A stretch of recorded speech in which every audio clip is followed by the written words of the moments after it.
Welcome to our Thursday live Q&A. Come on in, tag somebody you care about, because we're about to talk some serious money. As you come in, type $signs if you are committed to your money, if you are committed to saving money, if you are committed to protecting your money. Come on in. Hey, Jay, I see you. Good to see you. Let's make sure we got what we need on Instagram. Hold on. We're going to get started in about 60 seconds. Give a lot of people time to come on in. We do these live broadcasts to make sure. That you have everything you need to save money on a car. Who's car shopping right now, or who will be in the next couple months? I see you, Danny. Good to see you. How's audio? Can I get a signal on all platforms that audio is clear? Can everybody give me a signal? Audio is clear? Clear? Hold on. Audio is clear. Let me just go share this broadcast. Listen, while I'm sharing this broadcast, could the sharers share as well? I know it's a couple people who are always sharing and helping get this message out. I appreciate you all. So tag somebody and start to type your questions. All right, I see clear on Facebook. Clear. Did I get a signal? Clear on Instagram. Beautiful. All right, start typing your questions in. I'm just sharing the broadcast to our Facebook followers. Hold on. Where we at? My headphones just went off for no reason. Still wait. Headphones just went off for no reason. Can y'all hear me? Can y'all hear me? I want to make sure I have my headphones attached to TikTok. I just want to make sure. Okay, perfect. All right, let me go in here and let's just start typing your questions. We're going to get to them in about 15 seconds. I just got to make sure we do all the housekeeping. This live segment is sponsored by my new book. It's a digital book. It's called Car Shopping for People That Hate Car Shopping. 7 Steps to Saving Time, Money, and Avoiding Dealerships. So while we are here for the next 30 minutes, you'll be able to get it for 75% off. We're already rated 5 stars on Goodreads. Well, 4.94 stars to be exact. But we've been able to do very well on Goodreads. Thank you to everybody who has reviewed it. Now, you'll be able to get a copy for the next 30 minutes at 75% off. It's normally $97. But while we're on the broadcast, the next 30 minutes, you can get you a copy. So while we're getting things set up to get started, you want to click my TikTok bio and grab your copy. You want to click the Instagram bio. There's a website in my bio. Or you could go to deshonsbook.com or scan the QR code. Get your copy, because sometimes people miss the countdown and the price goes back to 75, goes back up to $97. Hold on, Instagram. Hold on. I'm trying to tag. Hold on. We got to do what we do. Let's get the tech right. Oh, let me put on Do Not Disturb. Hold on. All right, here we go. Bang. All right. Do Not Disturb. Okay, let's get to it now. Let me get back. Okay, let's get to it. Book is amazing and quite insightful. Thank you, Dr. Cherry. I appreciate that. I appreciate that a lot. Okay, let's get these questions going. We'll be taking questions from all 4 platforms, and I'll just be rotating them all throughout the show. All right. Should I buy a new S-Class 2024 Rolls Royce? That's a matter of personal preference. If you're not keeping it 8 years, then you're going to lose thousands of dollars buying it. You should be shopping for an aggressive lease. What do car rebates mean? Skylar, good question. Skylar on TikTok asked, what are car rebates? Rebates are when a manufacturer wants to incentivize you to buy a new car. They're not on used cars. So if you're leasing or if you're purchasing a new car, some cars have rebates, some don't. Bad thing about the rebates is they're in the control of the dealer. So you won't really see you won't see all the rebates advertised. You won't know if their car has rebates. You can't ask Because sometimes they'll tell you, sometimes they'll tell you some. The only way to reveal the rebates is to get multiple offers.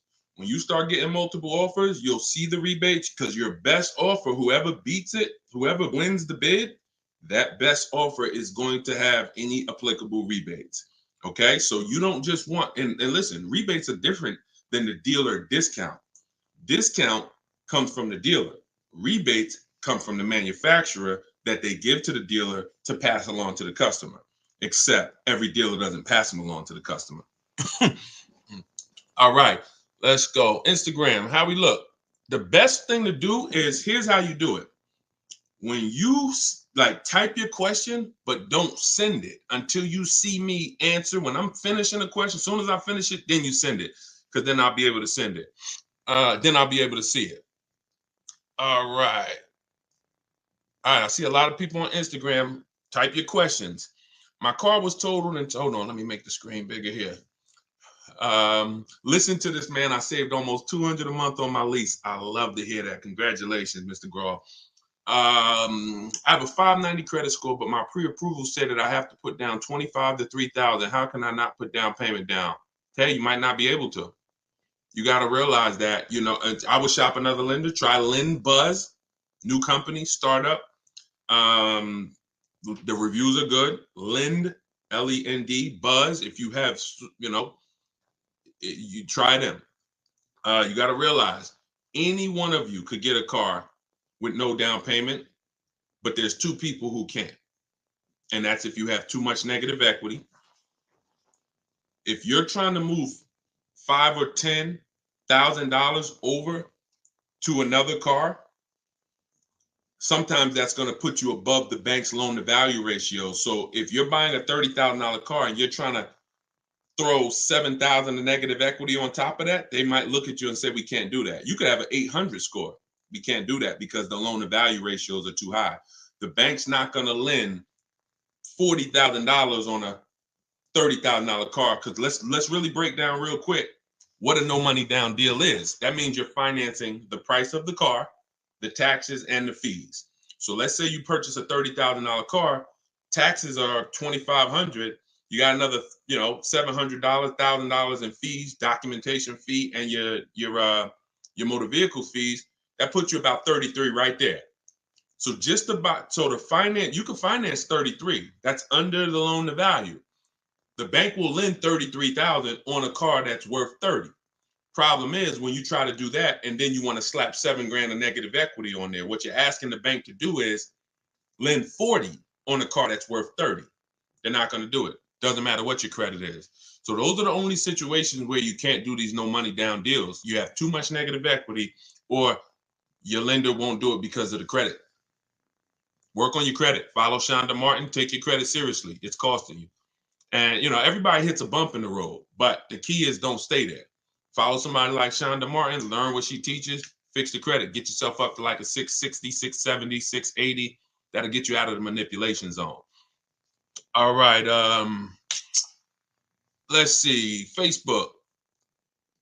So does your credit score matter at all? Absolutely. Absolutely, it does. If your credit score is around 730, is this a good candidate for a good lease deal? Definitely. 730, you qualify for most tier ones. 680, 690, you qualify for most tier ones. You don't have to have a 900 credit score to lease. I got to figure out, I want y'all to inbox me, and I want y'all to tell me what we could do for the people who share the broadcast and support the broadcast. Because I've been thinking about this. If y'all have any ideas, I might do a priority Q&A. I just have to, because here's the thing, y'all. I reward those that help me. I reward those. I love the people that get the book. That's the biggest thing, because I want you to learn these strategies. My book is called Car Shopping for People That Hate Car Shopping. 7 Steps to Saving Time, Money, and Avoiding Dealerships. It's a 7-step process. Doesn't matter whether you're leasing, buying, and it's a digital book. So you get your copy at 75% off. It'll be in your inbox in literally 2 minutes, and you'll have everything I teach. But inbox me some ideas of something we could do for our community of people who share. I want to reward the people who share the broadcast and who tag friends. All right. Hello. I'll be doing a purchase order through my credit union. How do I get the best price on a Mercedes? Multiple offers. Multiple offers. It's the only way to get the best price. You need to get at least 5 offers. Anyone who's learned from me knows that you need 5 offers to reveal the best deal, because 80% of dealers are overpriced.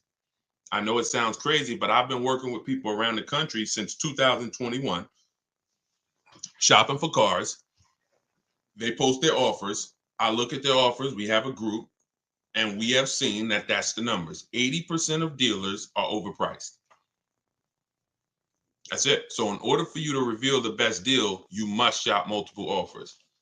Oh, why is my camera fuzzy? Hold on. Wipe my lens off, see if that clears us up. All right, let's go, y'all. Keep the questions coming. This is YouTube. How should I think about buying out-of-state cars with damage, accident, and its history? It depends. If first of all, buying out of state, I want y'all to get used to it. If you are using what I'm teaching you, you're going to get very used to buying out of state, because oftentimes the out of state dealers are going to do better deals than the dealers close to you. Sometimes, that's again multiple offers, because sometimes the dealers that are close to you feel like they own you. When they see your zip code, they're like, okay, this person lives right here. When you buy out of state, what you're doing is you are actually giving a dealer who never would have had a shot to earn your business, you're giving them a shot. And sometimes they respect that shot, they appreciate it, and they'll make it their mission to beat all their competition. So I want you to get familiar with buying out of state. Now, when it comes to buying used cars, here's what you're doing. Same process. Remember this. We screen cars down like this. Title history first. You can identify a good used car. First of all, look at pictures. You see a bunch of damage, that's the first screen. Then we're going to dive deep. We're going to look at the title. Deshone, how do we get the title, you might be asking? Okay, this is how you're going to get the title. History, Carfax, not auto check, because auto check is not going to show you what we need, which is service records. You must see service records. There's no indicator that can replace service records. I don't care. If there's no service records on that used car, consistent, I'm not buying the car. I wouldn't recommend you buy the car, because if you miss 15 to 20,000 miles of service, you could seriously have done damage to the car. So first thing is we need the Carfax. How are we going to get it? I have a secret strategy that I teach that you only hear from me. I'm going to give it to you now. When you're shopping on these marketplaces, we shop on all of them. We use 8 marketplaces. Cars.com, Car Gurus, Auto Trader, Carfax.com, Driveway, eBay Motors will check, Carvana and CarMax. See, because even though I know 70, 80%, 90% of the time CarMax and Carvana is overpriced, it's not 100% of the time. So it's like I compare CarMax to Best Buy. Most of the time I'm going to get something, we're going to get it from Amazon, we're going to get it from Walmart.com. Very rarely is Best Buy going to be the best deal on something, but every now and then Best Buy is the best. So if you're not checking them, you're leaving money on the table. So we open up those marketplaces. You're not going to see, sometimes you'll see Carfax included, and sometimes you'll see purchase a Carfax. What we do is we skip, you don't know this, but now you're about to know this. Most dealers have a contract with Carfax. So on their website is the Carfax, not on the marketplace that they're paying to advertise the car. It's on their website. So what we're going to do is we're going to hop off the marketplace, go to the dealer's website, and we're going to look to see if they have the Carfax there. Once we get it there, we can see the Carfax. We can see if it's a frame damage vehicle. We can see if it's a X rental, if it's a salvage title. That's the first indicator. Then we move to service records. Then we look at accident history. If the accident is a couple different types of accidents, this is all in my book. If you don't want to remember this, you're like, Deshone, I don't have time. I got to go back to work. You grab your copy of the book in my TikTok bio, 75% off. As long as it's not, you didn't hit 0 yet. And in my Instagram bio, or go to DeshonesBook.com, scan the QR code. Anyway, get your book for 75% off. Be in your inbox in 2 minutes. So now we're scaling it down. And then once we look at the accident history, there's 3 different types. You're going to see something that says accident, but vehicle was drivable. That's a good sign. Because people could have a fender bender in Walmart. If the cops are called, it's going to be on the Carfax. Anything where the cops are called, it's on the Carfax. So what you have to be able to do is discern through wisdom and through understanding, is this a serious accident or was this a fender bender? If the vehicle was drivable, that means it left the scene of the accident drivable. If it says vehicle towed, red flag. I don't get those. If it says airbags deployed, red flag. I don't get those. So, those are the things. And when you do that, you'll have confidence, even if you're buying a used car out of state, and then we verify the fees. We verify what the original MSRP was, so we know what the discount is. You need to know. Look, y'all, how many people have bought a used car in their life? Type U. If you've bought a used car in your life or you plan to buy a used car, I want you to type a U. I'm about to tell you something. There's many people who are never going to tell you how to truly know a great price on a used car. This is something I created. We call this the true value percentage. The true value percentage is not the discount the dealer is giving you. It's the discount from the price when it was new. Very important. There's nothing more important. You don't have a good deal unless you got a big discount off of the price when it was new. See, the dealer could give you a discount. When I was shopping for my Infiniti, some of you know, I had 4 Infinitis I narrowed it down to. When I pulled the price of each one brand new, the one I ended up getting was $54,000 brand new, and it was a 42% discount from when it was new. The other ones, the price they were asking was a little lower, but the original price of the vehicles was also lower.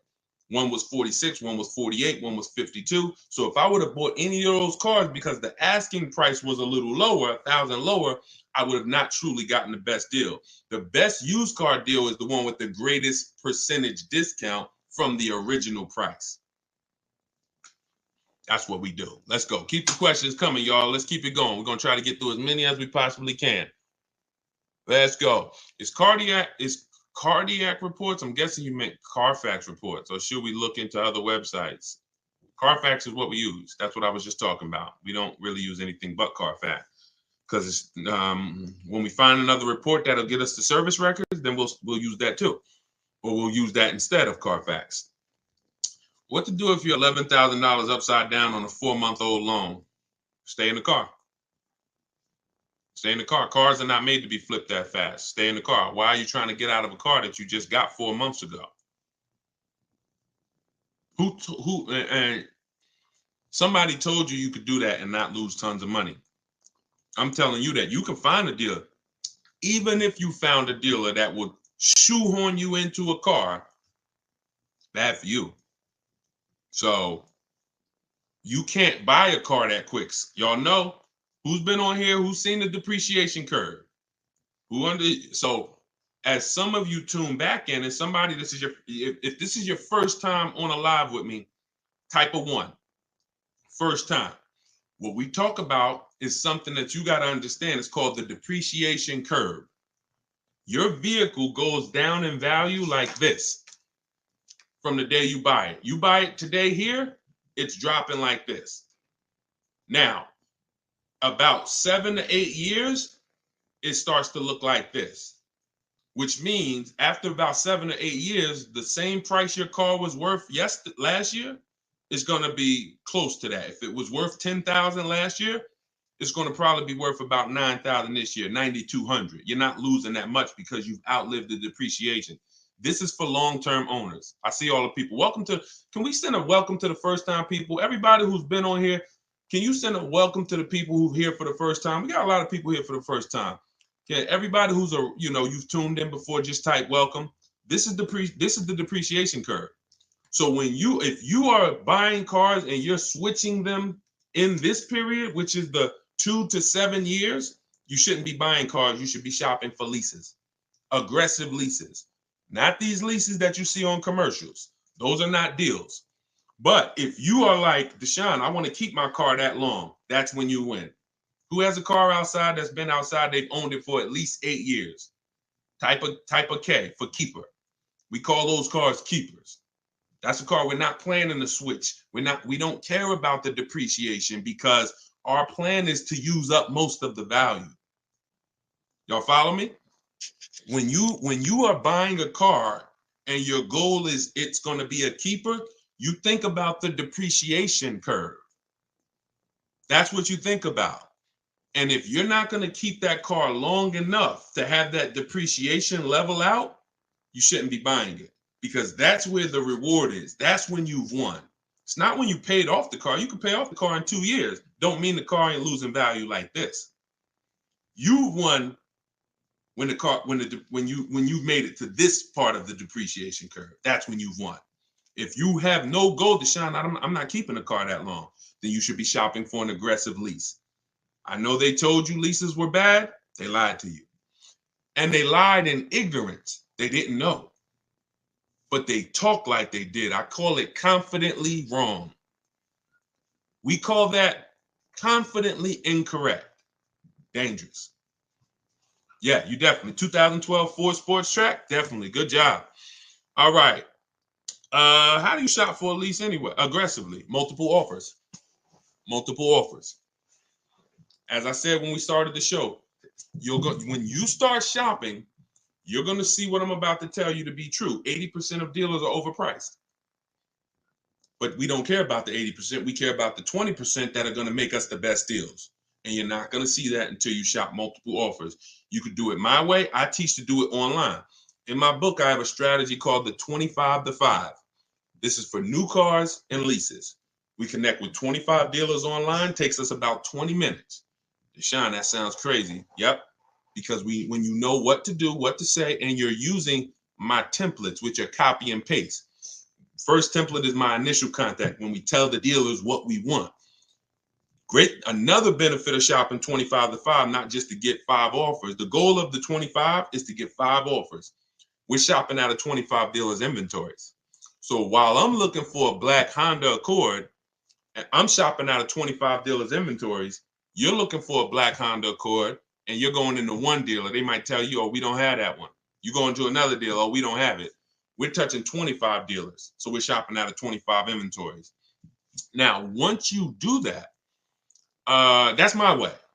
Using my scripts, everything is online. You're not talking. You're just copy and pasting. My scripts are in my book, Car Shopping for People That Hate Car Shopping. Digital book. Down. That's another reason it can't be print. There's so many reasons why I couldn't make it a print book. Can't update it. But that's another reason. I have my scripts in there. You open up the link, it opens a document, and you copy and paste. Now, a secondary way to do it's not as effective, but it's still better than the old way of shopping, is you're going to test drive your car. Once you decide what you want, you come home and you call sales managers. Hey, can I speak to the sales manager? And you're getting at least 5 offers. I wouldn't speak to a salesman, because all they're going to do is just put you through hoops, and it's going to be painful. Speak to a sales manager, 5 offers, and then you make your decision. That's how you shop for an aggressive lease. Now, if you get 5 offers and the lease deal is over 1.5%, some of you know about the 1.5% rule. That's when you know you've overpaid. You're overpaying for a lease. That means it's a bad lease program. Couple vehicles out here have bad lease programs, and people are leasing them. You're overpaying. You're overpaying. You're paying too much for a car you're giving back. Do you ever visit car auctions? I don't. Let's go. Instagram. Can you still apply the 1.5% rule on a new build vehicle to lease? 1.5% rule is a rule that you need to keep in mind whether you lease a car you ordered or whether it's a car on the lot. 1.5% rule doesn't change. Deshone, what about if it's a Bentley? 1.5% rule doesn't change. You're paying too much for a car. Leasing is a value play. The name of the game with a lease is to drive the most car and pay small amounts of money for it. When I was leasing my 2018 Jeep Grand Cherokee Laredo, $35,000 car, I paid $330 a month. Under 1%. Under 1%. Over the course of 39 months, I believe I paid about $10,000, $9,000 and change. Just all you do is take 330 times 39. That's how much I paid over 39 months for a $35,000 car. Value play. Value play. Once you, the higher percentage you pay of the car over that lease term, the less value there is. And when you get to 1.5%, there's no value. We pass on those deals. We go pick another car. When we lease, we usually have 3 options. In my book, you'll hear me say it in these lives. I like 3 options. And if you can't find 3 options, I guarantee you, you're not going out there test driving cars. You identify one car, you're like, I like that. Go drive the competitors. Take a weekend, have some fun. Go drive a bunch of cars. You're about to make a $40,000, $50,000 decision. Go drive some cars. You know how many people have said to me, Deshone, I want that. I'm like, did you drive it? They're like, no, I just saw it. I like it. I said, go drive it. They get there and they're like, yeah, I drove it. I didn't really like it. Now think about if you would have bought that car. You'd have been like 3 months later, 6 months. How could I get out of it? So we do ourselves a disservice because we're not shopping. And I know why you don't shop is because you've been programmed to be nervous shopping. You do it what you do my way. Here's a rule you never break. Never talk numbers inside the dealership. If you remember that rule, you can test drive and be out of there in 20 minutes, never feel pressure. And then you come home and you make your deals from home. Yeah, we're taking questions from we on 4 platforms. Yeah, confidently incorrect. You like that, right? When you see somebody, that's what I call them. Speak with bold. Never lease a car. Leasing is the most expensive way to own a car. Confidently incorrect. Dangerous combination. Dangerous to yourself and others. All right, let's see. I got pre-qualified for a loan with Carvana. We don't use Carvana pre-approvals. Listen, this is a great question. It wasn't a question. It was just something somebody typed. Remember this term, y'all. Restricted pre-approvals. What are restricted pre-approvals? The benefit of shopping the way you're going to start shopping is you're going to see the whole market, which means wherever the best price car is, you're going to go get it. There are people who know that you're now getting into pre-approvals. They know you're now getting more savvier. So what happens is it's a new iteration of the old techniques, which is how can we limit them? In this new day and age, we're going to create something that restricts them, but seemingly gives them freedom.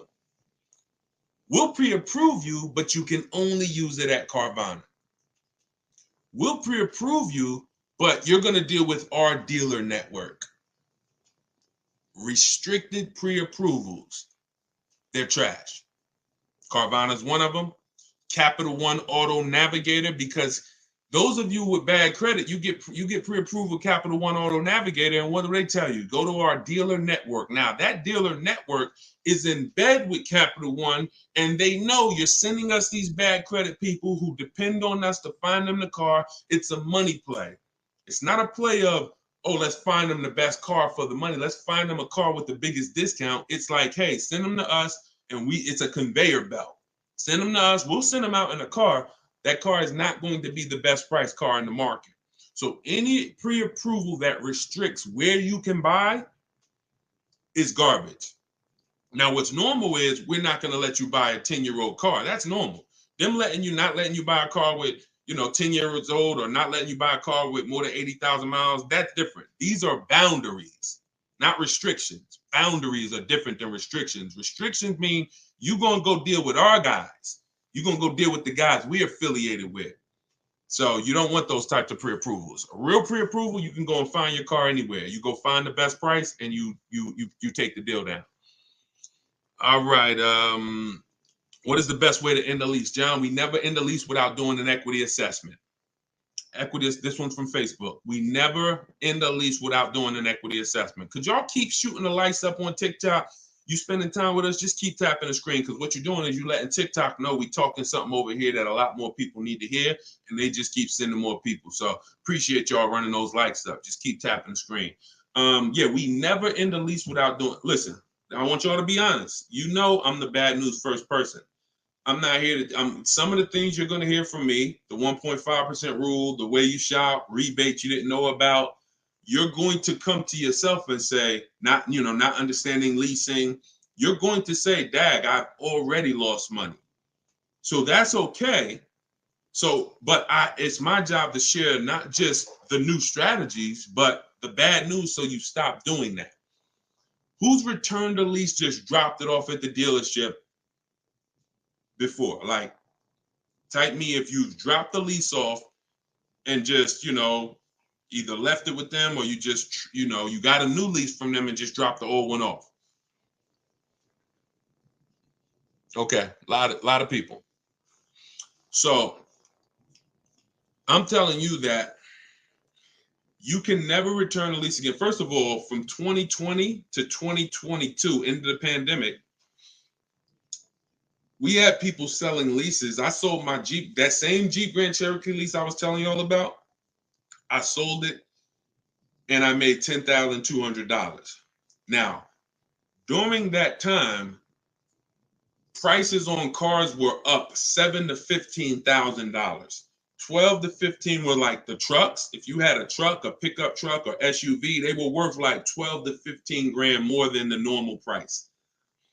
Cars were worth 7 to 10 grand more. So it made resale values high. Whenever a car's resale value is high, you got a high likelihood of making money selling it at the end of the lease. But you can never return a lease without doing an equity assessment again. And here's how you do it.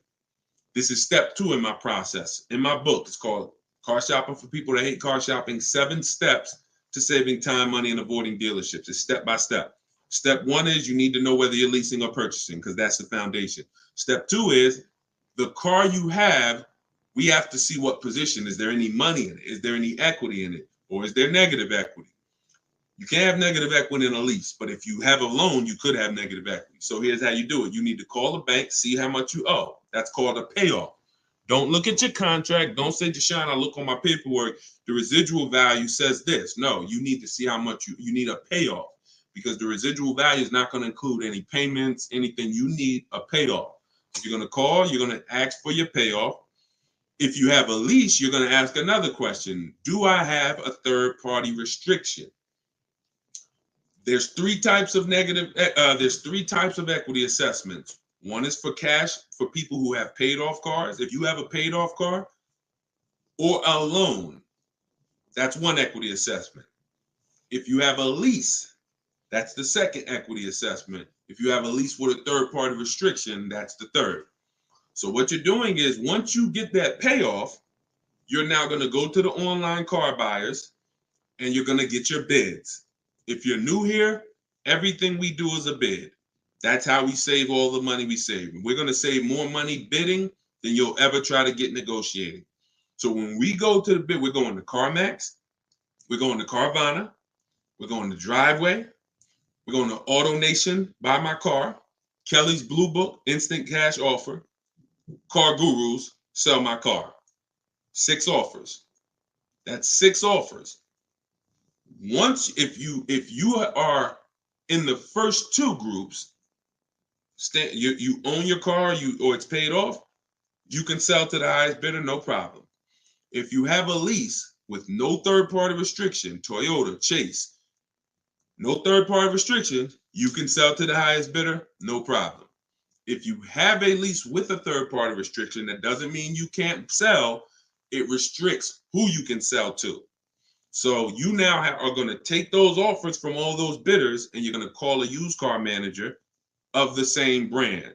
The third-party restriction means you must sell to a dealer of the same brand. Now, some of you may have saw people who were doing things, and maybe you did it. I don't recommend it. You buy the car first.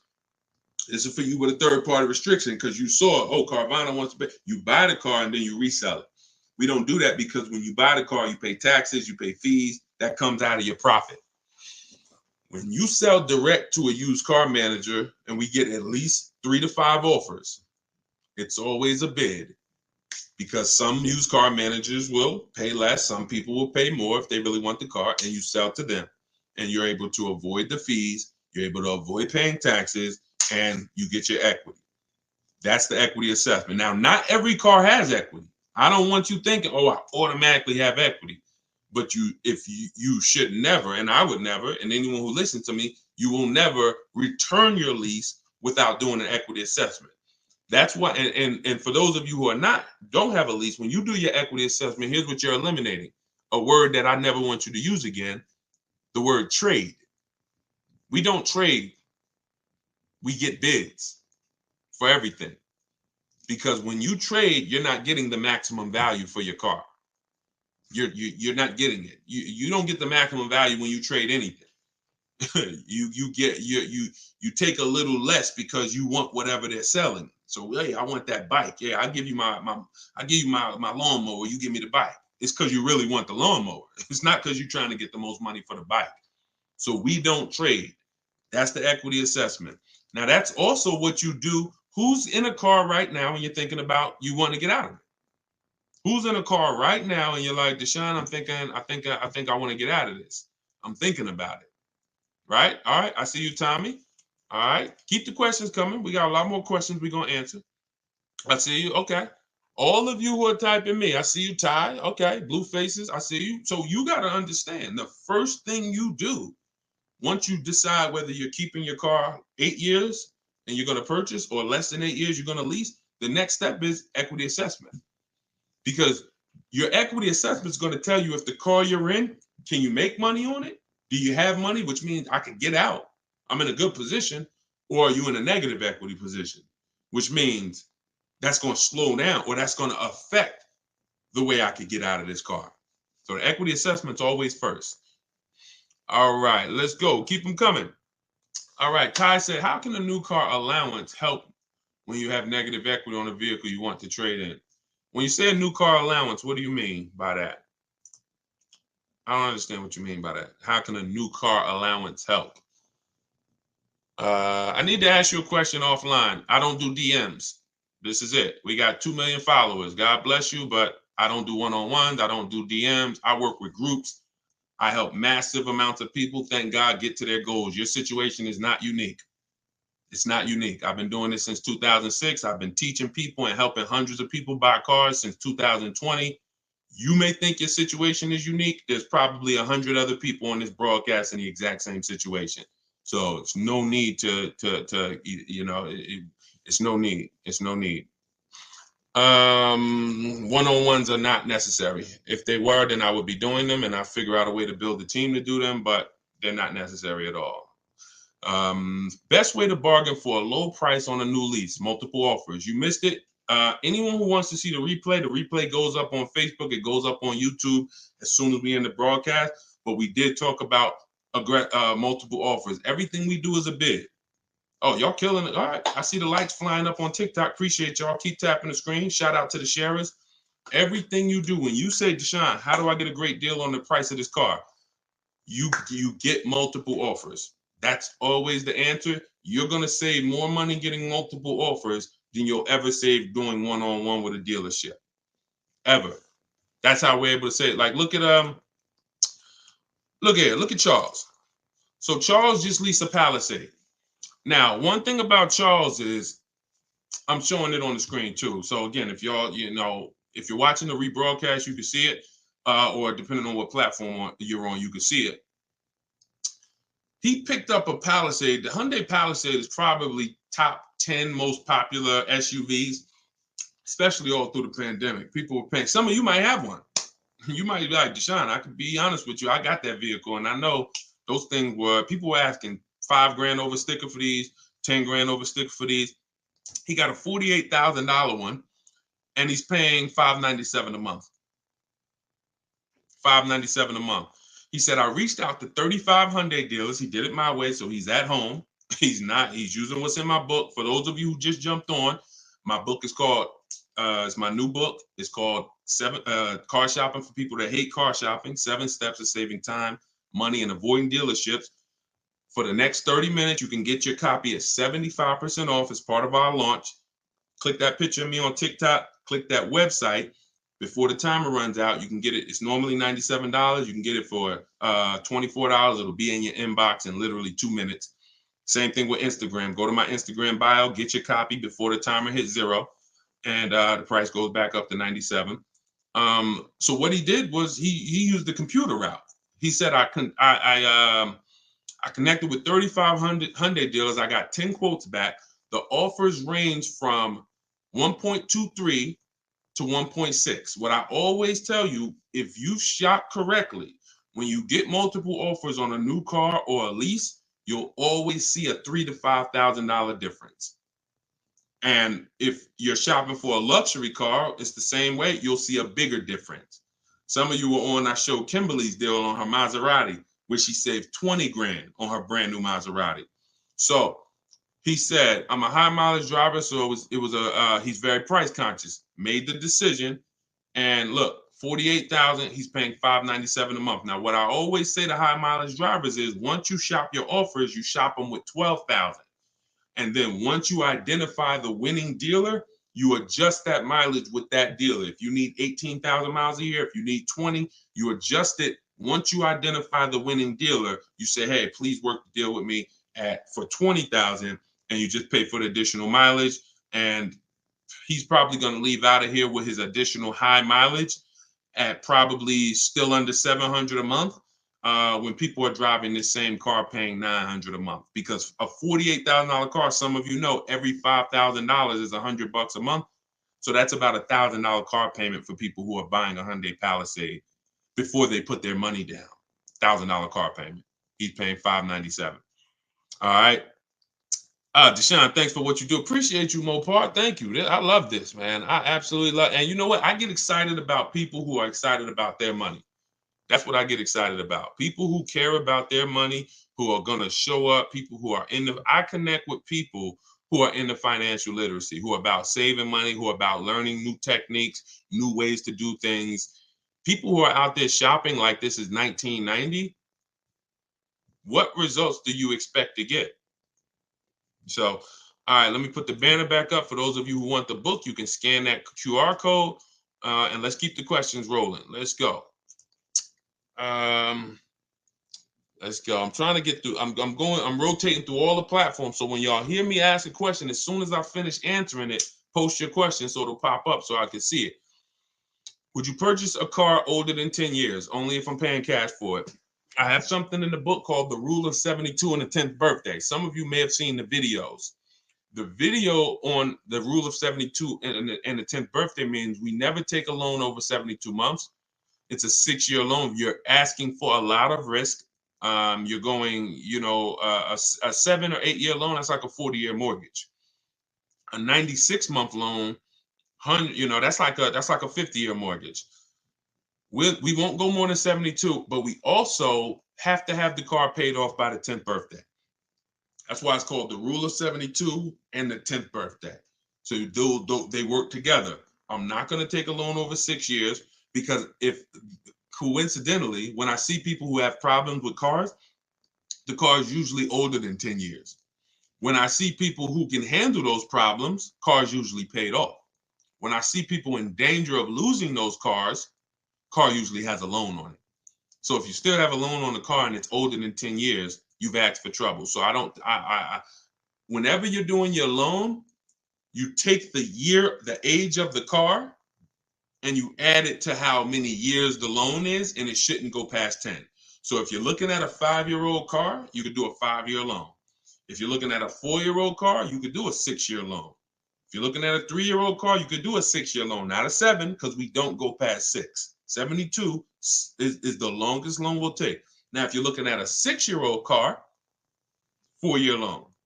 If you're looking at a 7-year-old car, 3-year loan. Now, if those principles don't work for you, it's because you can't afford the car. You might say, Deshone, well, I can't get that car in the payment I want. You're only buying it that old because you're trying to get it in a comfortable payment. But the older you buy it, if you're going to still take a 6-year loan on it, that's a sign of affordability. You're buying too much car you can't afford. So again, you feel free to do what you want, but I've seen enough people get in trouble with no boundaries on how long of a loan they're going to take or how old of a car they're going to finance. And my job is to create boundaries for you. And at least if you break them, you know you're breaking a boundary. God bless you. I hope it works out. But if something happens, you have nobody to blame but yourself. All right, Tiny, thank you. Just bought the book. Appreciate you. All right, this is YouTube. Good afternoon, Deshone. I'm trying to lease the new Santa Fe Calligraphy. I have an 800 plus credit score. What should my payment be? Well, we always estimate when we look at a car, we use the 1.25. That's what we do. We take the MSRP of the car. If you're trying to see, can I afford this car to lease it? The first thing we do, hold on, why does Outlook keep coming up? Let me open my calculator. First thing we do, because for us, what I teach is a 1.25% deal on a lease is the target. If the lease program is not as aggressive, then as long as I can get under 1.5, I'm still getting a really good deal. If it's under 1.25 when I get all my bids, it's because it's a really good lease program. And if it's under 1% when I get my bids, it's a great lease. We call that a steal. That ain't even a good deal. That's a steal, under 1%. The 1% lease rule has been around for decades. So what we do is if we look at the MSRP of the car, we want 48,000. Multiply that by 0.0125. That'll give you 1.5%. That comes out to 600. So if 600 with no money down, this is when we shop our lease offers, we're always shopping them with no money down. That doesn't mean, Deshone, I want a $500 payment. Well, what you would do is when you find all your offers, if the best one is 600, you know it's under 1.5%. It's a good deal. You can put a little more money down to lower the payment. But what we're not going to do is say, I had somebody say to me, Deshone, I shopped a vehicle, and when the salesman gave me the quote back, he was the best offer. He beat all the other quotes. She said, I got 6 quotes or 7. He beat all the other offers, but he gave me the quote. It was a 1.3, but it was with 3,200 down. I said, that's not 1.3. I said, what is it with 0 down? First month's payment total out of pocket. She said, oh, it went up to like 1.6. Then it's 1.6. Then it's not, you can't, 1 point, that's like me saying, yo, I got a lease under 1%, but I put $5,000 down. No, you didn't. Whenever we're judging our leases, everything I'm going to teach y'all to do is to shop with 0 down and then have the option to put money down. Because if you could get a car at the price you want, comfortable budget, below your max, with no money down, that's what you do. But that's how we do. That's how I would start it out. If my goal was to look at a car and I'm like, man, should I be going after that? If 1.25% is not in your budget, then it's the wrong car.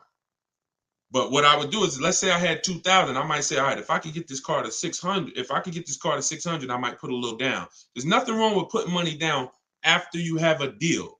Money down doesn't get you a deal. Money down is payment management. That's the purpose of money down. It's not to try to get a deal. I already have a deal, but I'm gonna put money down so I can lower my monthly payment to a more comfortable range. That's what is it. All this is in my book. My new digital book, Car Shopping for People That Hate Car Shopping. Look, and y'all don't have to worry about me holding back. It's in my videos on social media. Thank God y'all helped us get to over 2 million followers across all these platforms. I don't hold back. But some of you are like, Deshone, I want everything in one spot, step by step. That's the digital book. Go grab your copy. As long as the timer didn't hit 0 yet, you can get it for 75% off the normal $97 price.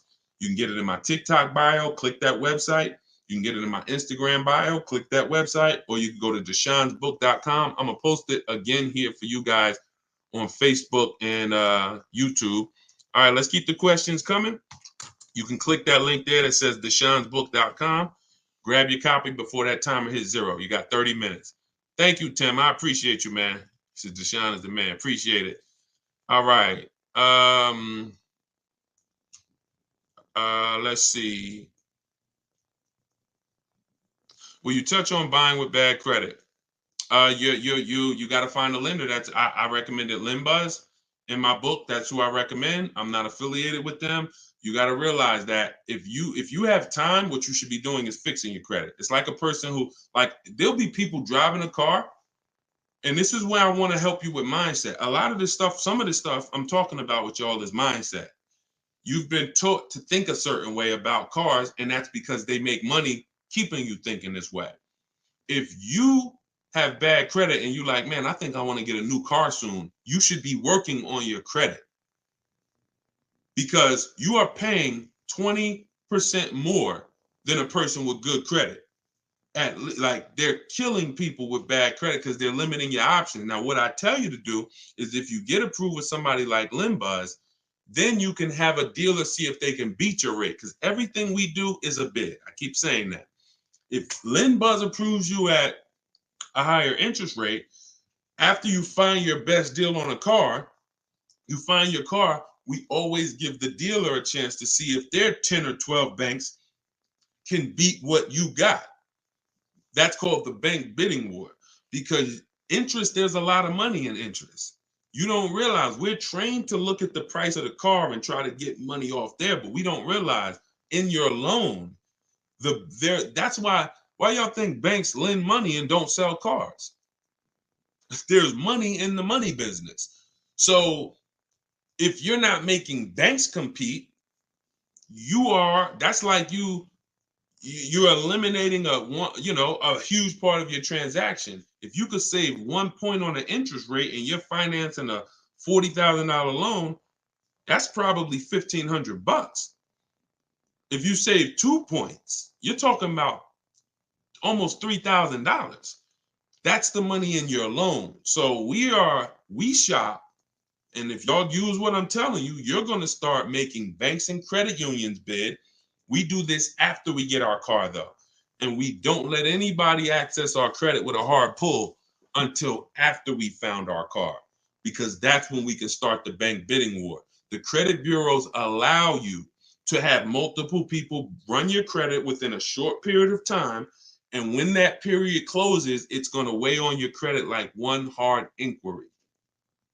One hard inquiry. So if one hard inquiry from one bank would have dropped your credit score 9 points, when that rate window closes and you had all these banks bidding, it's the same 9 points, except you had 20 banks and credit unions bidding, and you come away with guaranteeing your best rate. Which, what do we call that? Who was on here yesterday? I don't know, but what do we call when we can guarantee that nobody else could have beat the price? Starts with a P. And it's something that we get with other things when we buy other items. But when y'all do it like this, you're going to be able to get it with a car. Let's see if anybody knows from yesterday. We might have a bunch of new people on here, so I don't want to assume. It's called price assurance. Price assurance. Price assurance means you guarantee, not you hope, not you driving down with your new car and you saying, oh, you think we could have did better? You think I should have asked them? I should have asked them for like another $500. You don't have price assurance. Price assurance means I guarantee nobody could have beat this loan. I got the lowest interest rate. I guarantee nobody could have paid me more for my old car. I got the highest bid. I guarantee I couldn't have found this used car for nowhere else within 100, 200 miles because I saw all the options. Price assurance. When you use this, you're going to have it. When you use the bidding system, stop negotiating and start making people bid. All right, let's go. Jeff said, don't trade. Call the lender to find your payoff, then get offers from the sites that pay cash for cars to see how much negative equity you have. There you go. Way to go. Oh, see, all right, that's Jeff. That's YD. He's talking to Jeff. I guess you asked. See, that's what I like. When we start getting a community of people that know these principles so well that y'all can help other people coming into the community, that's when we really, really starting to penetrate this. So appreciate that. Appreciate that. All right, what's the lady's name you recommend on your first live today for? Her name is Shonda Martin. Shonda, she's on every platform, and her company is called Road. Her brand is Road to 750 Plus. That's who you spend your time with. Same way you see people when they're getting ready to buy a house. What do? You work on your credit. I got a goal, and I want to do it the right way. So you work on your credit, and when your credit is right, you say, all right, let me go get my house now. You do that with a car because here's the thing. You're going to buy more cars than houses. And if you can't qualify for a lease right now, but you're like, Deshone, I know I'm not keeping the car 8 years. Then you should be, and you're like, I can't qualify for a lease. Your mission should be to qualify for a lease. That should be the mission. Because once you get your first lease and you do it right and you structure it right and you get multiple offers and you drive off in that brand new car and you see what your monthly payment is, you're going to be like, man, I should have been doing this years ago. Why was I buying those cars? So get there. All right, let's go to Instagram for one. Instagram. I see a lot of people on Instagram sitting, but I don't see too many questions coming in. What about places like Car Gurus and Carvana? They're always on our list when we're shopping for used cars. Always. Always. Like I said, even if 90% of the time or 99% of the time they're overpriced, if you don't look at the inventory, you're missing an opportunity. I'm always going to look. When you shop for a used car, you want to look everywhere used cars are. Every marketplace. In my book, I have 2 strategies I teach of how we get the best deals on the car we buy. One is for new cars and leases. That's called the 25-to-5 strategy. The other is for used cars. That's called the multiple marketplace strategy. All right. Both of them are walking you through getting multiple offers and seeing multiple options. All right, what if the dealership wants to see the quote from the other dealerships? How does that work? I don't usually do that, and the people that I teach don't usually do that. I'm gonna tell you why. The 80% of dealers are going to either try to overcharge you, they're lazy, they're gonna try to make it hard for you, and then they're gonna try to say, okay, the 20%, before you make a deal, show us what they offered you. No, I give you an opportunity because here's what you got to understand about the 80%. It's not just the price, it's the way they're going to treat you. Because of who they are. They don't want to compete. They don't want to compete. So it's like, I'm not interested in someone who doesn't want to compete for my business. What business can we start, y'all, where we don't compete? I know in my business who I'm competing against. I'm willing to compete. I'm willing to say what I have is better than what anyone else has. If you don't want to compete, I'm not interested in working with you. Because you're trained to just have people come in and give you their business over and over again, and we're not doing that anymore. We're really trying to run those people out the business. That's what we're really trying to do. Holy Spirit, help us. We run those people out the business. They shouldn't have jobs. All right. Hold on. You got to ask your question, everybody, in one shot. You can't do like multiple questions or piece it together because I can't see it like that. My daughter needs a new car but don't have credit, so what should she do?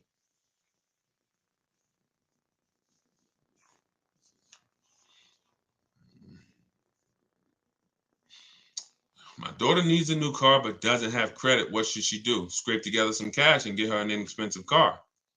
I needed a car. I didn't have credit. My first car was a $500 car. Transmission went out. She should be looking on Facebook Marketplace, saving up some money to try to get a car. Walking into a dealership like a lamb, coming in, oh, I have no credit, but I need a car, and you got sharks and wolves looking at you. Yeah, they'll put her in a car. But when you see those numbers, that car is going to follow her for years and years and years. So it's just like, look, y'all, I think, and we can hear this, that car buying has not been taken seriously. And that's what has caused the problems that we are trying to fix at this point. You don't take listen, there's no other transaction that has the magnitude, price wise, of a car that people don't take serious. Only cars. If I told you you could start a business, even if it's a business you wanted to start, but it's going to take you $5,000. How serious? On a scale from 1 to 10, 1 being I'm going to do it in a weekend, 10 being I'm going to take it extra serious. How serious are you going to take that? Just $5,000. You can start a business that you want to start. How much research you going to do? How much due diligence you going to do? How prepared are you going to try to be? Scale from 1 to 10. 1 being I'm gonna do it like I do, and 10 being, yo, I'm gonna take this joint serious. That's $5,000. I don't want to lose that. Most of you would say, right, almost 10. Cars, they programmed you. to think, oh no, this is a one. Don't take it serious. You don't need this. All of that extra stuff, having strategy and like understand, you don't need that. That's the problem. But what you got to ask yourself is, why did they teach us? Why did they program me to shop like that? Because it makes them a lot of money. You not taking car buying seriously? You thinking, man, I could come in, I could do this in 2 hours. You at the grocery store in 2 hours. You spent $250. You at the car dealership for 4 hours. You spent $40,000. So all I want you to do is slow down, have a strategy, plan, and make the right move. And if you care about your money, this is gonna make sense to you. If you care about your money and this is making sense to you, type $signs. If what I'm saying to you is making sense, type $signs. I appreciate it. Shout out to everybody sending gifts. I appreciate it. You're my favorite low-income streamer. I don't even know what that means, but I'll take it. I appreciate it. All right. Do you accept 1099A for purchase? Now, listen, y'all. Somebody just asked this question. I'm going to put it up on the screen. Appreciate it. I see a lot. All right. A lot of you getting value out of it. Check this out. First of all, before I answer this question, I'm going to put it up on the screen, and then because some things we got to call out. I need y'all to recognize them because they're viral. When we start talking about things that are viral, that have millions and millions and millions of views, we got to put those on the screen so that just the people on here could understand what's happening. Before I answer this question, those of you who just came on, this whole show is sponsored by my new book. It's a digital book. It's called Car Shopping for People That Hate Car Shopping: 7 Steps to Saving Time, Money, and Avoiding Dealerships. It's a 7-step process. It's step by step. And the way I have it, it's a digital book. So you are not reading something that doesn't apply to you. If you're going to buy your car and keep it long term, I'll walk you down a path. You're not reading about leasing. I don't want you having to read over leasing to get to the information about purchasing. So what it is, it's like if you remember Mario in the warp zone, you warp and it'll take you here. You get to a section in the book and I say, if you're keeping your car 8 years, click this link and it warps you to that section. If you're keeping your car less than 8 years, click this link. It warps you to that section. Another reason why I couldn't do a print book. So some of you who've been on here, I've talked about several reasons why I couldn't do print, but I want to update it. We use real-time websites. You use my scripts. If I wanted to change anything and I had 100,000 books out there in y'all hand that y'all were using, yeah, it'll work until something changes. And then I got to rewrite the book. All right, y'all. Then you'll be on a live with me a year from now. And I'm like, all right, so this changed. So now I got volume 2 of the book. Go get that.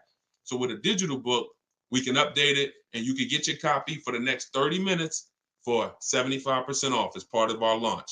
But once the timer runs out, it goes back up to $97. So go to my TikTok bio, get your copy for 75% off. You'll see a website there in my bio. Click it and then hit that button that says get 75% off. And then the same thing in my Instagram bio. Click that website and then get your copy for 75% off. And if you're on Facebook or Instagram, click scan the QR code on the screen, or you can go to deshonsbook.com. All right, let's talk about this 1099A purchase. So as far as I understand, and I don't claim to understand everything about this, but here's what I think I understand. There's this particular thing that allows you to purchase cars somewhat free. Is that true, Sean Patrick? Is that true? I've heard that with a 1099A or something, you're able to like purchase cars and somewhat free. I've seen this, so I don't know if that's what he's talking about. But I've actually seen people that say you can go on with this 1099A and you can leave with a car.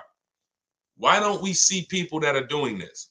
Why don't we see this as a business strategy? Why don't we see people going in, getting these cars, not paying for them, and then selling them, making $10,000, $15,000, $20,000, $30,000 just as a business? Because if you ever gave me something where I could legally go in and get a product worth tens of thousands of dollars and I can get it for either half off or free, then I would be buying that. I would be doing it as much as I can, and I would just be reselling it, making all the profit on a secondary market.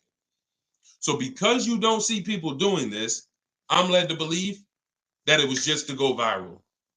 Same thing with the down payments are illegal. Woman didn't know what she was talking about. She just decided to come on TikTok and say, you know, down payments are illegal. Ask about truth in lending. She sent millions of people, or at least hundreds of thousands of people in the dealership saying, hey, you know, down payments are illegal. Do y'all participate in truth in lending? None of them left because of that with a car with no down. Now, like I said earlier, you can do no money down deals. No, that's not the issue. The issue is when you go in there and you're talking something that you don't understand, but a dealership is trained to make you think you want. So if somebody walked in saying, hey, look, you know what, down payments are illegal, before I tell them they're wrong, pay attention. 80% of people will, 80% of dealers are, and I don't think anyone who wants to sell you a product is going to correct you. I'm really going to still try to sell you a product. So you come in, yeah, you know, down payments are illegal. Do y'all participate in truth in lending? Well, listen, look, I don't quite understand truth in lending, but what's your goal? Well, I don't want to put any money down. Okay, well, come on in. Let's talk about that. Because I already know that I can help you get a car with no money down, but not for the reason that you came in talking about. And then those of you with negative equity, as I talked about earlier in the broadcast, you're not leaving with no down payment if you got a bunch of negative equity, because it's too much of the, it's too far above the loan to value ratios. So we just are big on, I'm not just going to give you the right information and the right to-dos. I got to make you aware of these people who are talking, who have never been in the car business and who don't actually understand, and they're chasing clout. They're chasing viral videos because nothing goes viral like a car video. Like there's a couple videos that people are like, you know what? You'll see a person that normally does credit repair or normally does stocks. I remember, all right, and then we'll get to the next question. So keep posting your questions, y'all. Send them in. We got some more time. But I remember I was, oh my God, this dude I was watching, and he's got a big following, right? So this guy teaches people how to flip real estate. And he's a course salesperson. And God bless him, because one thing I can say about him, when it came to the real estate, he had a lot of people that he was teaching. See, I'm big on, if you're a great teacher, your students get the results. You're not a great teacher if your student, when you see a teacher with no students, you ain't a teacher. You just you like hearing yourself talk. If your people who listen to you don't get results, you ain't no teacher. But so I respect you from real estate. Now he said, here's what's coming, y'all. The community is growing, but I got a lot of new things coming because I see it's a lot of new things we need to talk about. He named like 5 things, and he said, car buying course coming soon. I said, my God, and they gonna believe him. He knows that you never been in the business. He might have bought 4 or 5 cars. So we got to be careful here, y'all. We got to be careful because there's a lot of people buying bad information that's going viral. So, all right, let's keep it going. Just got my book. Thank you, Purple Grow. Enjoy it. Use it. Use the book and win. And DM me a success story. Shout out to everybody that reviewed the book on Goodreads.com. We're not on Amazon. But we do have a 4.94 review. I'm putting it on the screen. We got a 4.94. We got 31 ratings, 27 reviews. Thank you to everyone who's reviewed. And if you got value out of the book, if you loved it, when you get your deal, please go to Goodreads, go to Goodreads.com, tell us about it so that we can help more people find it. All right, let's keep it going. I need a Toyota Tacoma. Can you help me? I can teach you to help yourself. I don't fish for people. I teach you to fish. All right, I just got your new book. Now, could you give us info about repairing credit again? Mark, go to Shonda Martin. Type in Shonda Martin. Can somebody type her name? Because I know it's somebody on here that knows Shonda. And you just listen. You see how I am with cars? She's like that with credit. She's like that with credit. She'll do lives. The way you know somebody knows what they're talking about a subject is they could do a live with hundreds and hundreds of people and just take questions, and whatever question comes, it's like not stumping them. That means they've studied. That means they've been in the game. They've done seen too many things. And when I saw her do that, about maybe 3 years ago. And I said, everybody I know, I'm sending to this girl because she deserves it. And she has just hundreds, if not thousands of people that have used her strategies and have, gotten their credit up. All right. Let's see. We'll go for a couple more minutes. Did you already answer the question about finding a lease without money due at signing? D, all you do, this one's from Facebook. All you do, D, is when you shop your lease offer, this is for everybody. When you shop your lease offers, you are cut. Look, who was taught when it comes to leasing, they limit you on the mileage. Type me. If you were taught with a lease, they limit you on the mileage you can drive. If you were taught with a lease, here's another one. You have to put money down. You might have saw these commercials. Now, like I said earlier, and that you'll always hear me saying, you tell everyone you know, those leases are not deals. Those are packaged profit offers where the dealers make a good amount of profit. Those are not deals. Like, for example, any deals you see me show from people, when you get your lease deal using these strategies, you're going to look at your lease deal and you're going to look at the commercial and you're going to be like, dang, this deal I got is like 3,000-4,000 less than that. That's a deal. Deals are not advertised to millions and millions of people. So when you go, so you've heard they limit you in mileage. You've heard you have to have a down payment. None of it is necessary. You choose your mileage on a lease. So if you drive 15,000 miles a year, you can get a 15,000 mile a year lease. Some of you heard about the gentleman I met when I was at Hyundai for 6 weeks. I was a manager, and he was the first one that exposed me to a high mileage lease. Gentleman came in, he was returning his Hyundai with 75,000 miles on it, almost 75,000. I said, you lease this? He said, yeah, I do a high mileage lease. So I used to buy cars, and he explained it to me because he was a salesperson, not a car salesperson. That was his business. And he was like, I used to buy these cars and I would take out loans, and then I always had negative equity. So I'm like, wow. He said, now what I do is I pay like maybe $150 more, $175 more. I get a high mileage lease. I come back with 75,000 miles on the car, almost, and I get a new one every 3 years. I'm not losing all that money because high mileage drivers, y'all are losing a ton of money. Goes back to the depreciation curve. It looks like this for the average driver. This is how your vehicle's depreciating. High mileage drivers, 20,000 miles a year, it's like this. You're destroying your value. So after 3 years, the value of your car is here. You've destroyed it. So what you got to do is learn about leasing. So you got to learn about leasing so you can stop doing this.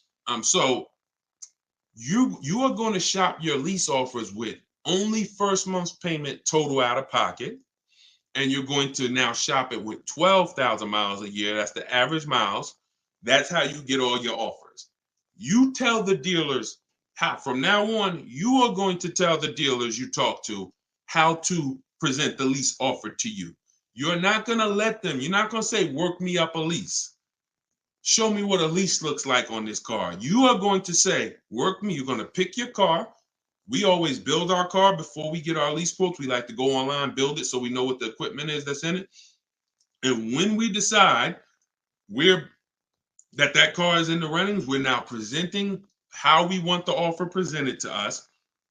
First month's payment total out of pocket, all taxes and fees in the payment. And then we're able to judge and see, is it 1%? Is it 1.25%? Is it over 1.5% when we get all those offers? So don't worry about down payment. What you were taught about down payment, then I have to have a down payment, throw that out the window. Throw that out the window. Can my young adult daughter lease with only 90 days on the job? She has great credit. It's a great question.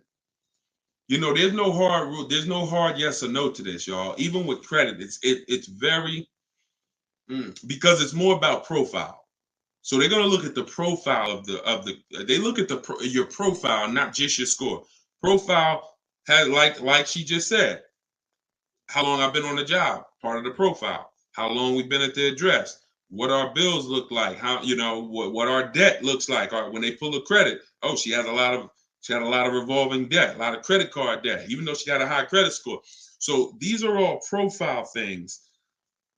The job 90 days, that's going to be tough because it depends. Because listen, somebody can have a salary job. Somebody can have a letter from their job that says, hey, we've put them on a salary and they're going to make X amount per year. Even the type of job the bank looks at, having a 90-day job at a job that could be lost easily is different than having a 90-day job. Now, did she have a job before, or is this her first job? Because if she had continuous income, she might have a better shot. That's tough though, but I go for it. If my goal was to lease and I had a good credit score and I had income coming in and I could support the lease payment, I go for the lease. And I try not to go out of control. Don't bite off something like a $40,000 car. I'd be shopping for something that was under 30. You know, I go for it. I wouldn't buy. And if she's got to buy, then I would buy something inexpensive just to build some more history, so that anyone who can't qualify for a lease, your goal should be setting yourself up for a lease. That should be the goal. I'm setting myself up for a lease. So that's what I can tell you. This is her first real job. Yeah, she might need a little more time. But again, and look, if she has to have a car today, that's different. Can she wait it out? Can she get 6 months on the job? Can she, before she needs a car?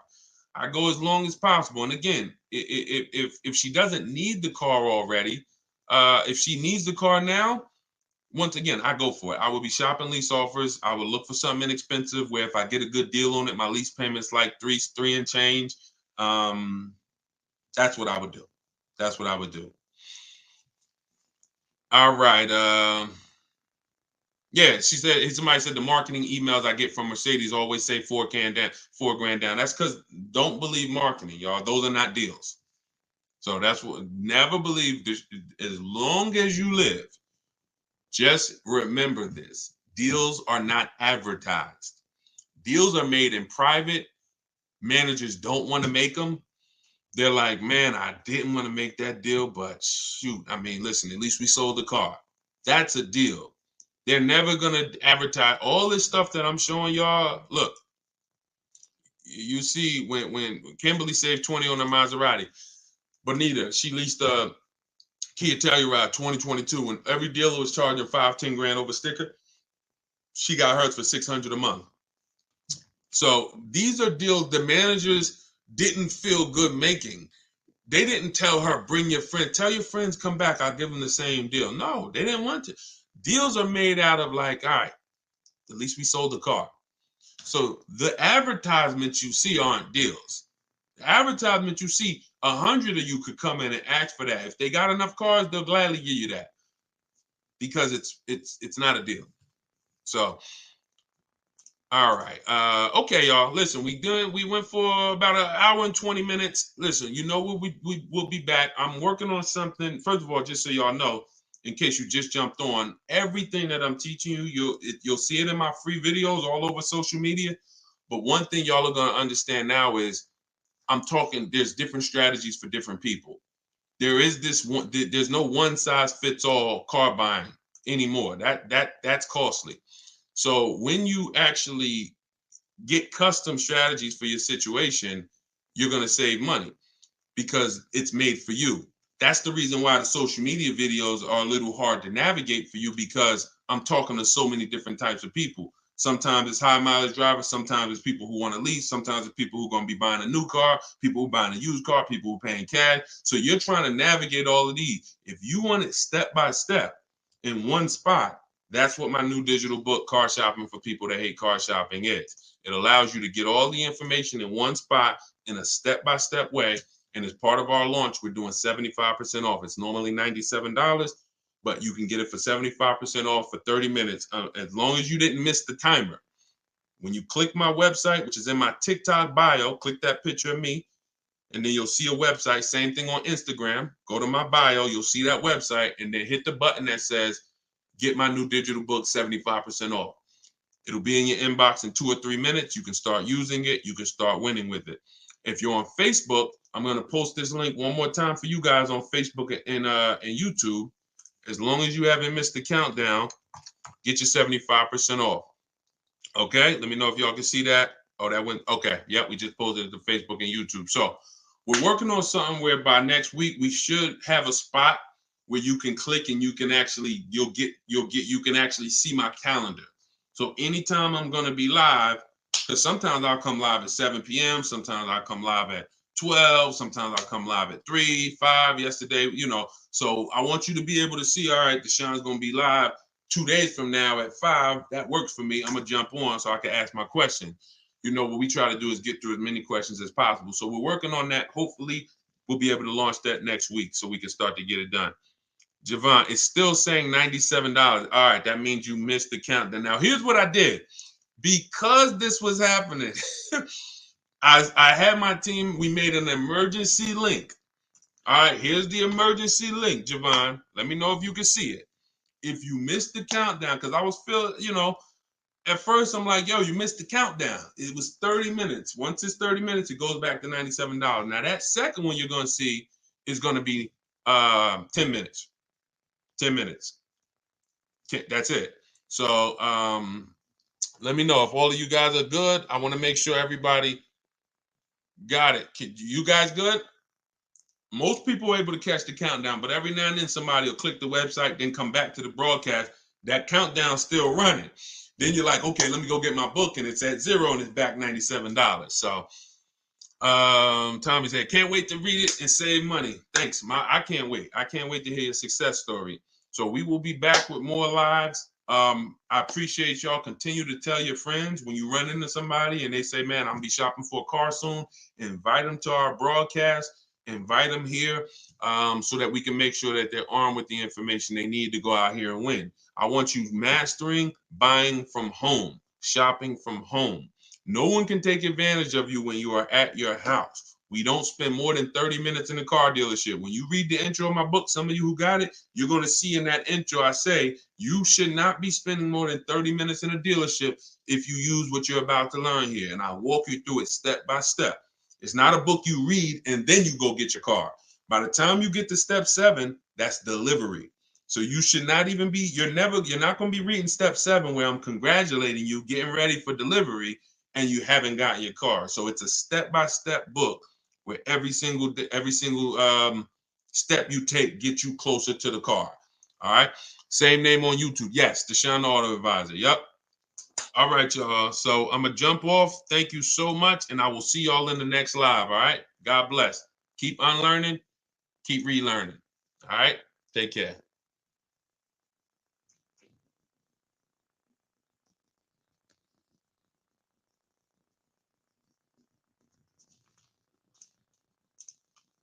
Car shopping in the next 12 months, type me in the comments. If you are car shopping now or in the next 12 months, type me in the comments. We're getting ready to talk about money. We're getting ready to talk about some big money you need to know, especially if you're getting a loan. Anybody who's car shopping with a loan, type an L. I want to talk to you about a strategy that you're going to use to put banks, credit unions, and dealers against each other. Okay? We're going to talk about that. Come on in and let me know where you're at. I like to know where my people are at as I'm talking to you. Let's do a quick roll call, and then we'll get ready for some serious Q&A. But I'm going to show y'all how to do this strategy. I call it the bank bidding war, where you're going to put banks, credit unions, and dealers against each other to find out who has the best rate. Okay? It's called the bank bidding war. So come on in. Let me see where we at today. We got Cali in the house. I see Colorado in the house, Pennsylvania, Georgia in the house. I see you. What's going on? I see you, New Jersey. I see you, Chicago. I see you, Jacksonville, Florida. Toronto, Canada is in the house. Good to see you. Come on in. I'm trying to see everybody. Florida, Georgia. I think I see a state, Connecticut, New York City, Boston. Great to see you. Let's go. Come on in. I see you. Let's go. Stay very active in the chat. If you ever been on a live with me, I like the dialogue. You got to stay close to the keyboard. Okay. So I want y'all to get your questions ready. Start typing them. Just start typing them. Start typing your questions. My new book, it's a digital book. It's called Car Shopping for People That Hate Car Shopping. It is officially out. So thank God we've been able to bring this book to you guys, been able to bring it to the world. It's already rated 4.94 on goodreads.com. We got 31 reviews. So everybody, while you're watching, you can get a copy immediately for 75% off as part of our book launch. So all you do to get yours, you won't leave the broadcast, is go to my TikTok bio or go to my Instagram bio. If you're on Instagram, click the link and get your copy. You'll see a button there when you click the link that says 75% off. And if you're on YouTube or if you're on Facebook, scan the QR code or go to deshonsbook.com. Get your book 75% off as part of our book launch. All right. And make sure you review it. I love the reviews. Thank you to everybody who's reviewed it. All right. Do they all have to run your credit or is it a separate hit? Nope. When you do this right, we're talking about what I call the bank bidding war. Who's ever wondered if they really got the best rate? Be honest. Who's ever wondered if you've ever got the best rate? Can y'all shoot the likes up on TikTok? Just keep tapping the screen. We already running the likes up. What I'm about to tell y'all is how you never wonder, okay? Bids. We got to go from dealing with one person to getting bids, and here's how it works. There's something called the rate window.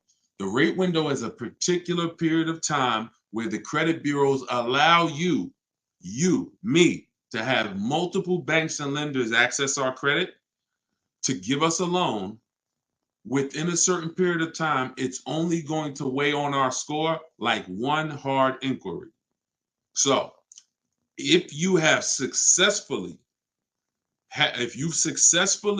shopped your rate, you've gotten 10, 15, 5, 20 banks to run your credit so that they can give you their best loan offer, but you're doing it within that window. So here's how you do it. You don't go into dealerships and just let them run your credit. What you do is you're going to go find your car. And once you find your car, you are going to lock up your car and you are going to then allow banks and credit unions to access your credit. See, there's banks and credit unions are playing a game right now. They're playing a game with us. But we got to know what this game is. They want to throw around these pre-approvals, but most of them are restricted pre-approvals. Restricted pre-approvals, which you never want to use, are pre-approvals that tell you who you can shop with, that tell you, go shop here. Give you an example. Capital One Navigator may say, well, you're approved, but you have to deal with our dealer network. We don't want to deal with a dealer network. I see y'all running the likes up on TikTok. Could everybody hit the share button and share this with one person? I guarantee they will thank you. Guarantee they'll thank you. So shout out to the sharers. So when we don't ever want to, the whole purpose of getting a pre-approval or even really getting your best deal on a car comes from when you can shop wherever you want to shop. It's like ShopRite. You walk into ShopRite and they say, oh, you can only shop here. You can't check Stop and Shop, can't check Publix, can't check anywhere else. You only can shop here. Well, what if y'all overcharging? Then that's the same thing when we deal with some of these restricted pre-approvals. Carvana, they'll pre-approve you and say you're pre-approved to shop with Carvana. So our competition, oh no, we ain't gonna let you shop with them. We don't pre-approve you for that. Same thing with CarMax. Same thing with all of these websites that tie you to a particular place for you to shop. We don't want that. Okay. And so you can't depend on any of those things. Here's what you do.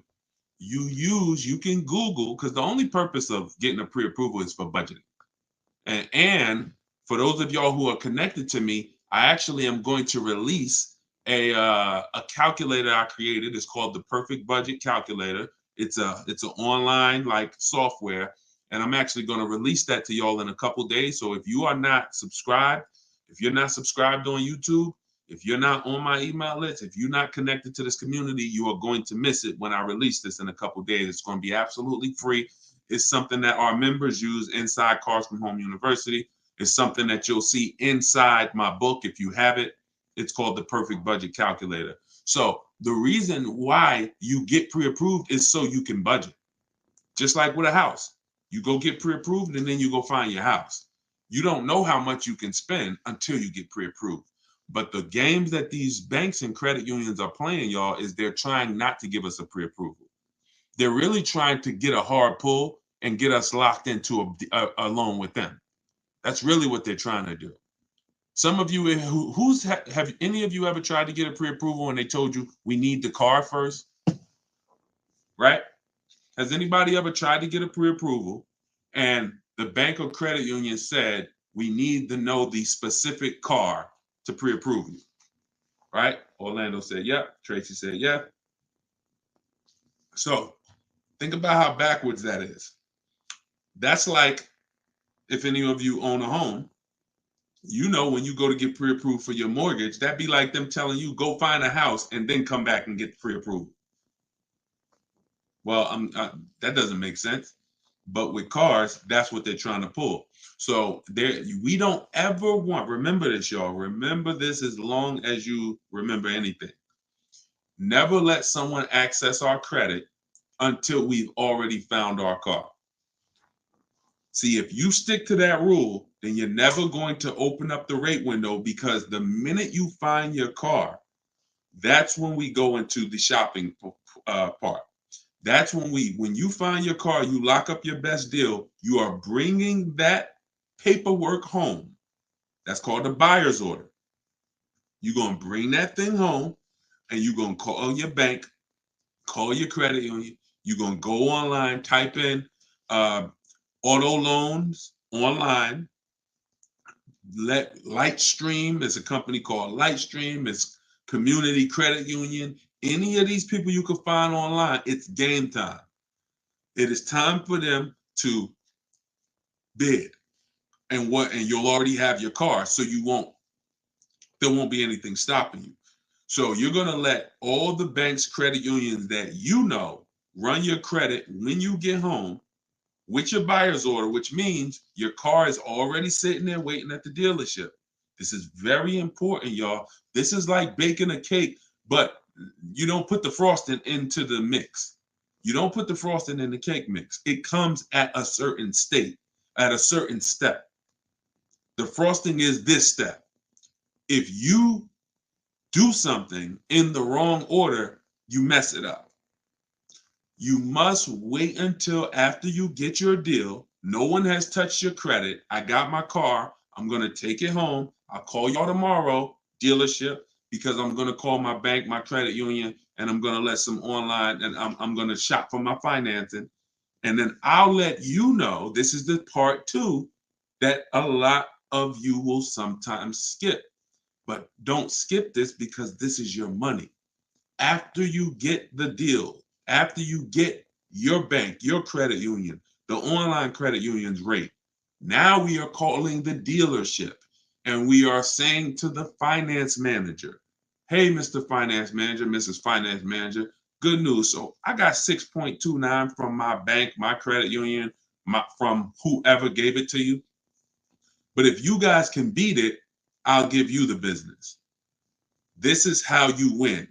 Some of you may have heard dealers are not giving y'all the best prices because you don't want to give them your financing. Who's heard that? Now, some of them are scum. Some of them are scams. That's why we always have multiple options. But sometimes if you say to them, I will give you the opportunity to see if you could beat my bank. That is what you want. Dealerships got 10 banks, y'all, 7 banks, 15 banks. It's a whole different conversation when they're calling their banks to try to beat what you got versus how you may have dealt with them in the past. You probably went to them in the past and said, all right, just let me know what rate you could get. Now, when they talk to their banks, here's the question. What's the highest rate we could give them? That's what the question is for most people car shopping. The question that it's going to be now when you do this is, can we find a bank that can beat what they got? It's different when they're trying to beat what you have versus you just telling them, all right, let me know the best you could do. And what you'll find most times is these dealers have leverage. They can call a bank and say, look, I need you to give me 5.9. They already got 6.2 from their bank. I need 5.49. They can call and they give these banks millions of dollars in business. But when you do this, now you're going to leave with what I call price assurance. This is what you want. Who wants to guarantee that I paid less than everyone else? Don't you want to guarantee that when I make a car deal, I paid the lowest price for everything that I could have paid. Isn't that what we want? We want to guarantee I paid the lowest price for everything. That's what you do. You now get your own financing, get those offers. You give the dealer a chance to beat it. So you might think the dealer that the bank that wins your offer wins, but the dealer might call you and say, "Good news, I even beat that. I got you a half a point less." That'll save you money, depending on how much your loan is. That could be thousands. This is how you shop, and this is how you come home with your car and know, "Dag, I got the best price for the car. I got the best interest rate on the market, and it's no questions in my mind." That's how you do the bank bidding war. Okay? It must be done correctly. And at the end of that period, when that rate window closes, the effect on our credit score is the same as one hard inquiry.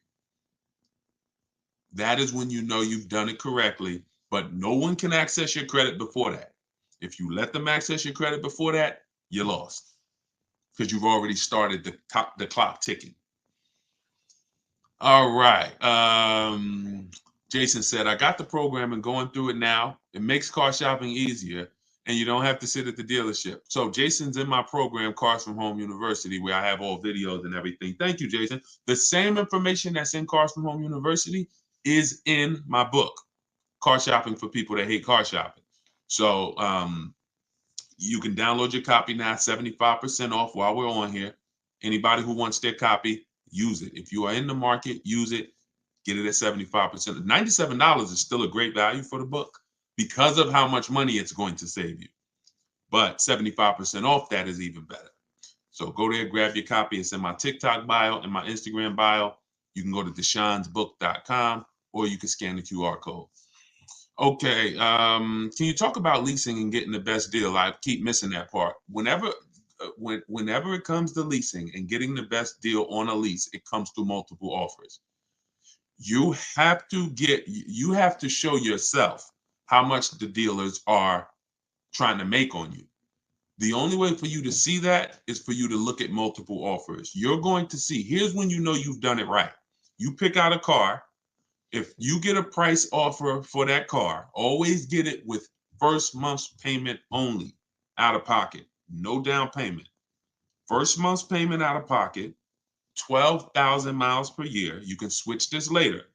Once you find the best offer, you can adjust your mileage. But when we're shopping, we want to shop with average miles so we can judge the deal. So you're going to do first month's payment. You're going to do, and then you're going to divide, once you get the quote, you're going to divide the MSRP. You're going to divide the payment rather into the MSRP. And that's going to give you a number. So if you divide, for instance, 500 is the payment. The MSRP, let's say, is $40,000. 500 divided by $40,000 is 0.0125. Excuse me. The lower that number, the better. If it's 1%, it's a steal. If it's between 1 and 1.5%, that's a deal. But you don't know what your deal is going to be. If it's over 1.5%, then it's just we don't lease those cars. We don't lease cars with bad lease programs. We don't pay over 1.5% because percentage-wise, we're paying too much for a car that we're giving back. So we don't want to pay. We have to be, it has to be a threshold. And I created the 1.5% rule for everyone to know. Once I paid above 1.5%, I'm paying too much for a car that I'm going to be giving back in 3 years. It's no value in that lease anymore. So when you do that, you're going to call, if you do it manually, which means you're not working with me, I can't really tell you exact, because when you use my way, you're using my scripts. Everyone who shops my way, if it's in my book, it has my scripts.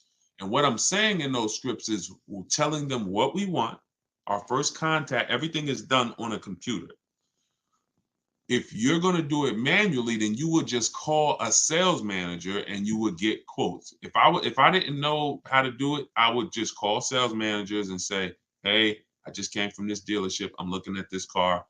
Can you give me an offer? I'll give you all the details. And because you have to get at least 5 offers for you to see how much people are trying to overcharge you. Because if you've done it right, y'all, there's going to be a $3,000 to $5,000 swing between the best offer and the worst offer.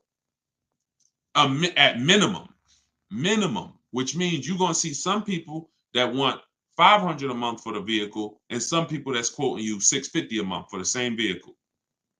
They're going to be like, that's my best deal, $650. And you're going to be like, wow, there's another deal that's at $500. So all that thinking people was the same price, absolutely, no, they're not. No way. No way. Every dealer has a different price. Almost every dealer, unless they're owned by the same people and they're like price fixing, they almost all of them have a different price that they're going to offer you. So the key is sorting for the best offer. I like to do it all online without speaking to anybody. If you want to do it manually, online requires you know what to say. Your dealerships are trained for people who are trying to get deals and trying to save money online. Online has been around since 2005, 6, 7. This isn't new. They've had chances to train people to make sure that they're not letting people just save thousands and thousands of dollars online. So they're going to make it hard, which is why we have to know what to say. If they say, hey, can we get you on the phone? You know, who's heard that before when you try to shop online? Hey, can we just get your phone number and we can talk? It's a lot easier. Hit the like button if you've heard that. Or what about, as soon as you get on the phone with a dealership, y'all, what's the first question that they ask when they find out you're interested in a car? What's the first thing that they're going to ask you? Let's see. We got hundreds of people on here from every platform. What is the first question? Let me see how common and predictable this is. What does the dealership, from the moment you get on the phone with them, what are they asking you? Okay, I see. What's your credit score? Yep, they're gonna, yep. But I'm looking for come in. Exactly. Exactly. When can you come in? When can you come in? So we got to know what to say. We got to know. I have a response for all of that. Your response for that would be, hey, I'm actually doing all my shopping from home. I'm talking to a couple of local dealers to make sure I get the best offer. And then you always end with a question. Do you have what I'm looking for? Do you have the car that I'm looking for? We need to let them know what car we're looking for, and then we get the offer for it. But you have to be able to, every time somebody tries to get you to go back to shopping the old way, which is coming in, which is going back and forth with them, you have to continually stay on the game of, this is what I'm doing. I'm shopping from home. It's 2024. I can do that. Plenty of dealers are going to make it easy for me to do that. And that's what I'm doing. And and then you'll reveal. You'll see things about most dealers that are going to be like, wow, they're out of control. But you're also going to see the 20% of dealers who are the people you want to do business with. Honest people. They win. They don't mind competing. They don't mind beating their competition with a better price. This is who we deal with. Let's see. I'm not a car person. I like buying I like buying cars that'll last 10 years. Yeah, I mean, that's a good thing.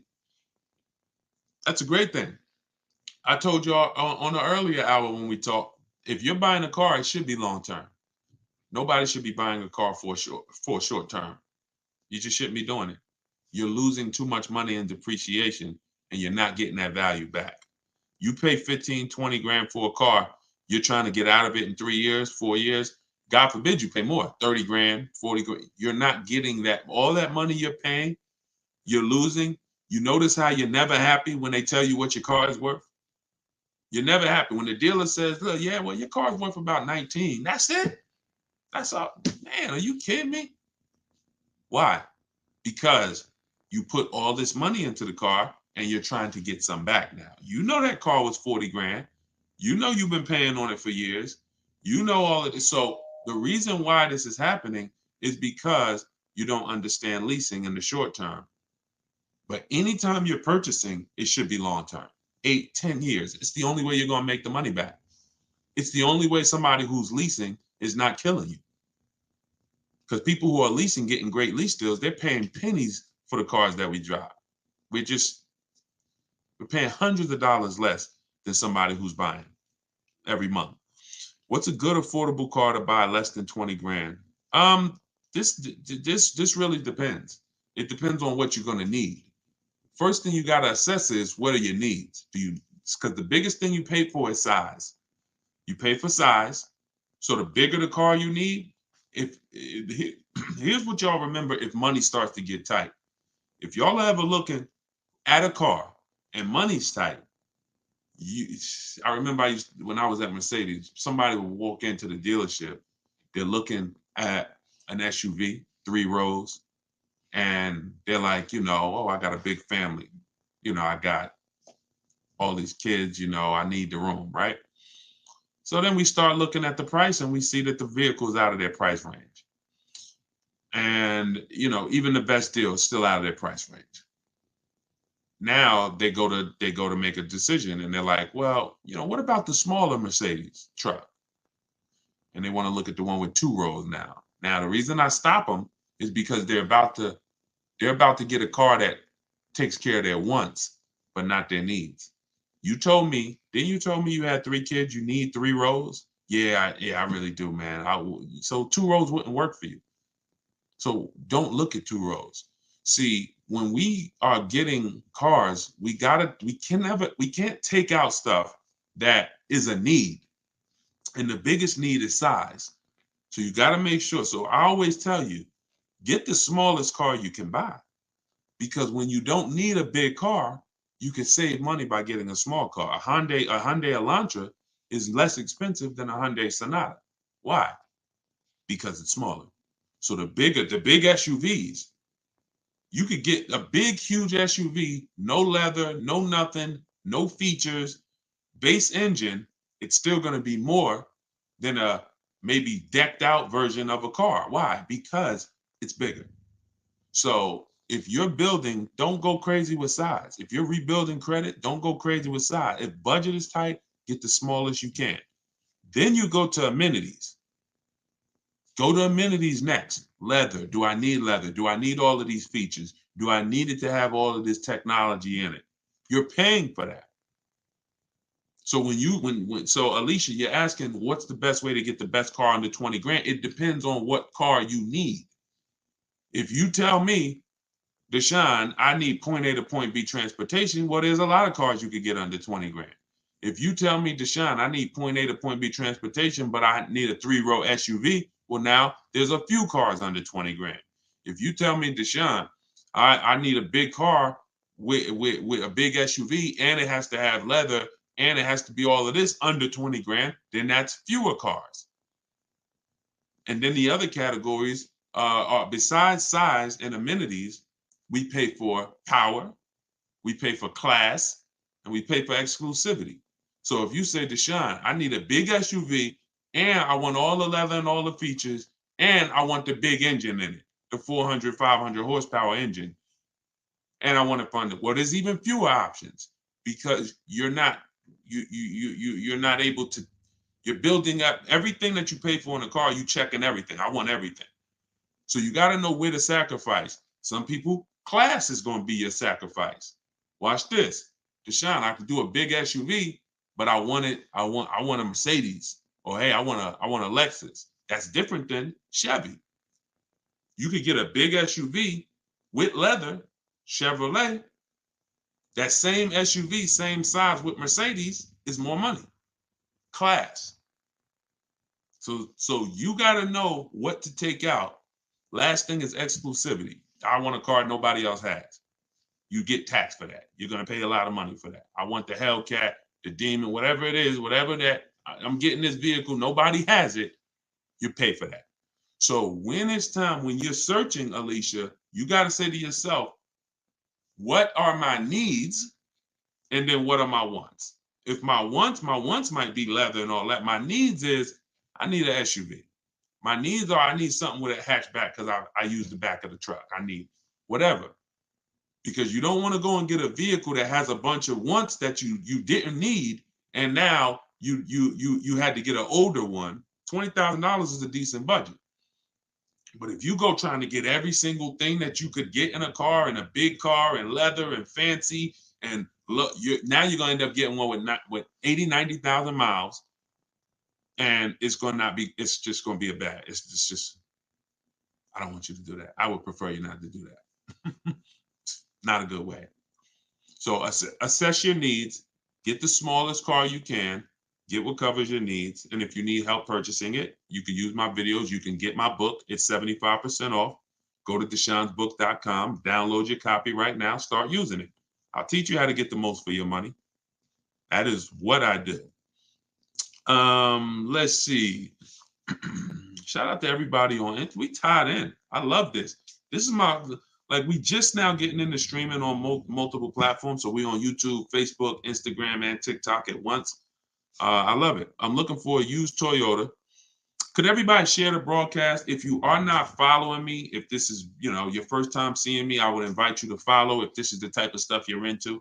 If you're into really, financial literacy, not everyone is, but if you are into, watching your money, protecting your money, making sure that all the money that's supposed to stay in your household stays in it, then definitely I welcome you to subscribe to us on YouTube, hit the sub button, and follow us on whatever social media platform you're on. Okay, I'm looking for a 7-seater, but want to pay less than $600 a month. So you start with now 7-seater. Now look at those other things that I mentioned. Do we need all those things? Because you could go 7-seater. You would say, what's the least expensive 7-seater out there? You would look at 7-seaters, in the 30. You look at them brand new, and you say, okay, can I afford a brand new one? If you're not keeping 8 years, you stretch your budget a lot more by learning how to get great lease deals. If you're not keeping 8 years and you're like, Deshone, I'm not leasing, you're losing money. It might take you a while to accept that, but I'm never going to stop saying it. So I'll be saying that until you get it or don't get it. And hopefully at some point you get it. Your children will get it, because most people are, children now in this generation are a little bit more open to questioning bad advice, and not leasing ever is some of the worst car advice that people have gotten. And if you're not keeping your cars 8 years, you must learn how to get great lease deals, because you're going to save thousands of dollars. Like, so much more money is going to stay in your household. So what you would do is you need to decide whether you're going to lease or buy. That's always the first. My book is called 7 Steps to Saving Time, Money, and Avoiding Dealerships. Car shopping, for people that hate car shopping, 7 steps to saving time, money, and avoiding dealerships. What's step 1, y'all? Step 1 is lease or buy, because lease or buy is the foundation of our car deal. If you see this young lady here on that I'm showing on you can't see her on TikTok, but all other platforms you can see her. You can see she got a 54,000. Her name is Taupe. She's in our Cars from Home University group. We share all our car deals all around the country. She got a BMW i4 eDrive. It's a $54,000 vehicle, $54,750. Her best lease price on it was $690 a month. So y'all are aware, that same vehicle, if she purchased it with no money down, just like she did this, no money down. We're not talking about putting money down. That's a whole different. When you don't put money down, it's easy for you to judge your deals. Stop putting money. When you learn from me, you're going to stop judging your deals with money down, because the money down doesn't matter. It doesn't affect the deal. So to purchase this same exact vehicle that Taupe got, $54,000, that's an $1,100 a month car payment. Every $5,000, if y'all remember, is $100 a month. Every $5,000 you borrow. So if you're looking at a car that's $5,000, figure that's $100 a month for 5 years. If you're looking at a car that's $10,000, $200 a month for 5 years. $20,000, $400 a month for 5 years. Remember that rule. Every $5,000 is $100 a month. So for a $54,000 vehicle, her payment would be $1,100 a month. Yet she's leaving with a $690 payment. You see how hard it is for her to get in trouble? So this is why If she had chose to purchase, let's just say she's working with me, she's reading my stuff, she's learning from me, and she said, Deshone, I'm not keeping my car, but I'm going to purchase. I know I'm not keeping the 8-year rule, but I'm not going to keep, but I'm going to purchase. Even if I helped her and showed her how to save thousands of dollars off this car, thank you, Evan, that is still going to be $1,000 a month, $1,100 a month with no money down. It doesn't matter. Like she can go from 1,000 to, oh, we saved $5,000 off the price of the car. Now you can go from 1,100 to 1,000. Doesn't matter. Now, if I was purchasing this car and I saved $5,000, okay, that's my best offer. That's good. But the reason why leasing versus buying must be the first step is because it's the foundation of affordability. $690 is the best lease price she got. The best purchase price will be nowhere near that. So if your deal is not on the right foundation, if you're not leasing when you should be leasing and purchasing when you should be purchasing, then there's no deal. There's no deal. You're overpaying. So that's the first step. All right, that's always the first step. Before you think about what you want to spend, you must decide, am I going to lease or purchase? And how you decide that is just ask yourself, am I going to keep the car 8 years or not? That's it. Okay, all in my book, by the way. Everybody who doesn't want to remember, Deshone, I don't want to have to worry about remembering this. Okay, then get your book, go to deshonesbook.com, get your 75% off. Let me know, make sure the price is showing 75% off, not the normal $97 price. You can scan the QR code. You could go to my Instagram bio, click that website. You can go to my TikTok bio, click that website, and you can download your copy if you want all the information in one spot.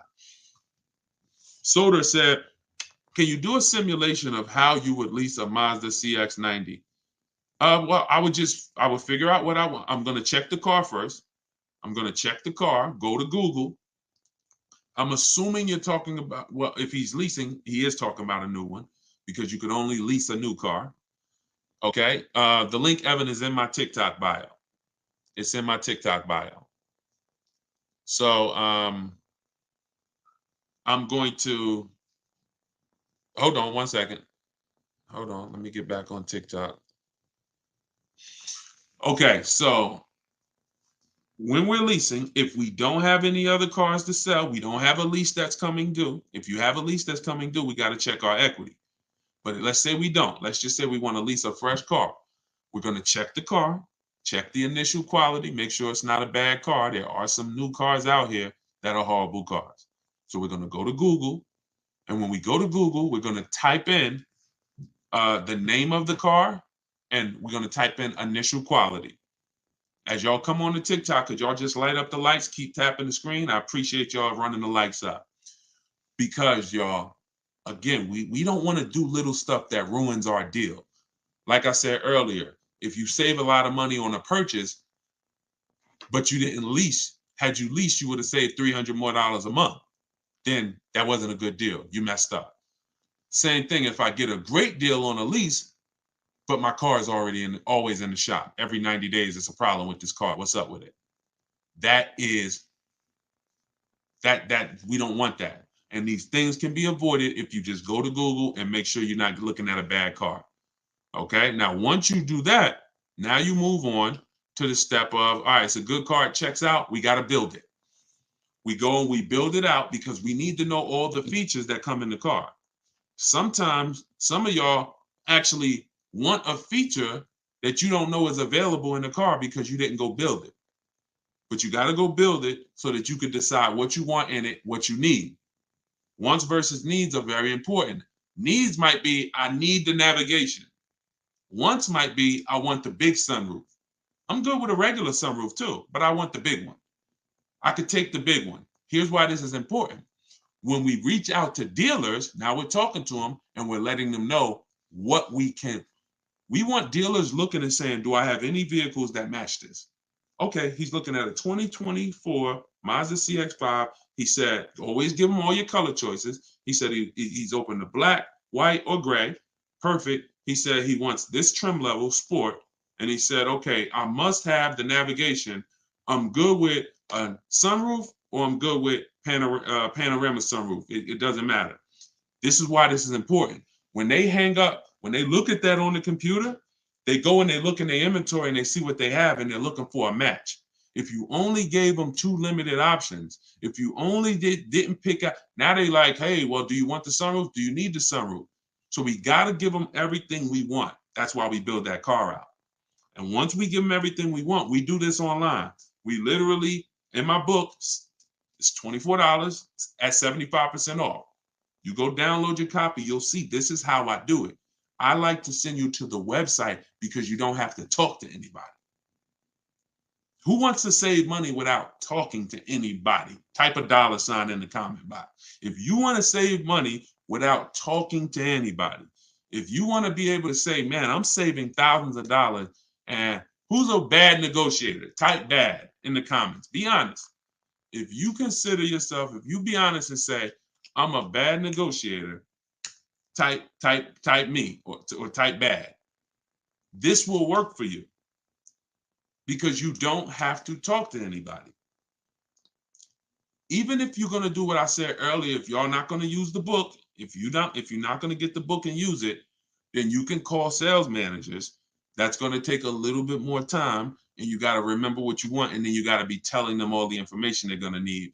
They're going to need to know where you work at because they can't give you the rebates. They don't know if you qualify for any rebates until after they know where you work.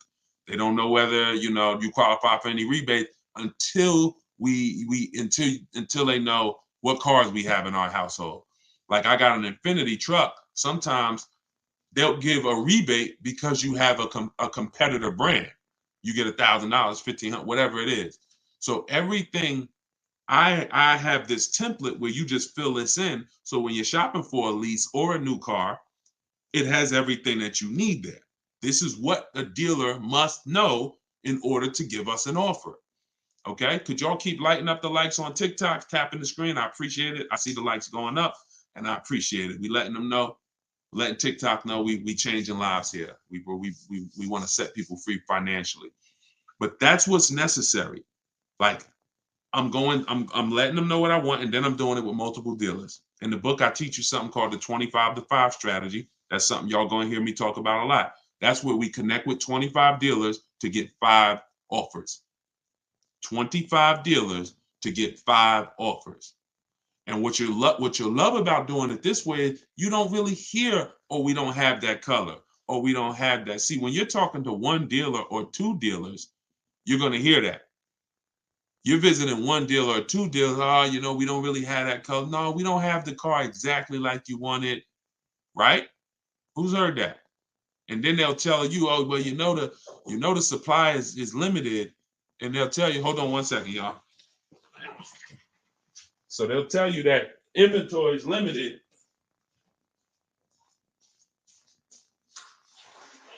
Yeah, they'll tell you that inventory is limited, but that's just because that's just the places you're shopping at is limited. The places you're shopping at is limited. When we shop out of 25 dealers, we're shopping out of 25 dealers inventory. So yeah, I'm talking to 2 of y'all. Maybe neither one of y'all have what I want. But when I'm talking to 25 of you, maybe 10 of you have what I want.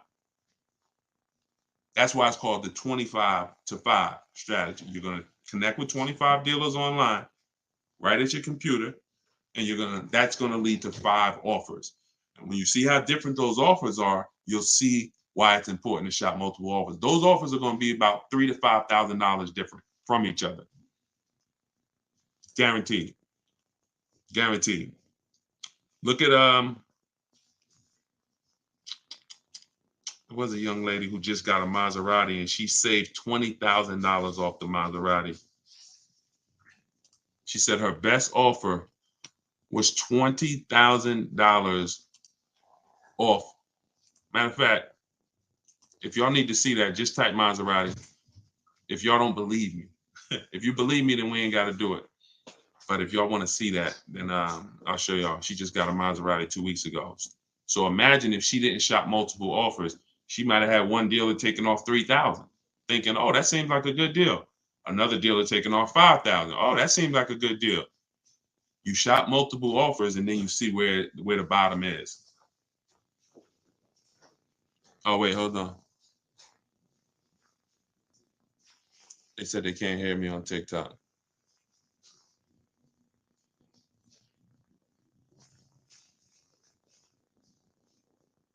Can y'all hear me now? Can you hear me? How are we on TikTok now? Let me know if y'all can hear me on TikTok before we keep it going. Thank you so much for the strategies and tactics. Absolutely. Look, one thing we're gonna do here is strategies.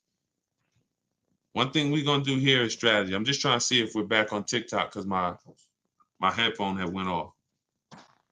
The salesman I've been dealing with for the last few years, for the last few leases, just became a sales manager. Will he still work with me, or will he push me off to a new salesperson? I would only get a quote from him. Hold on. Let me take this off. All right, how about now? Can y'all hear me now? Let me turn this Bluetooth off. Can y'all hear me now?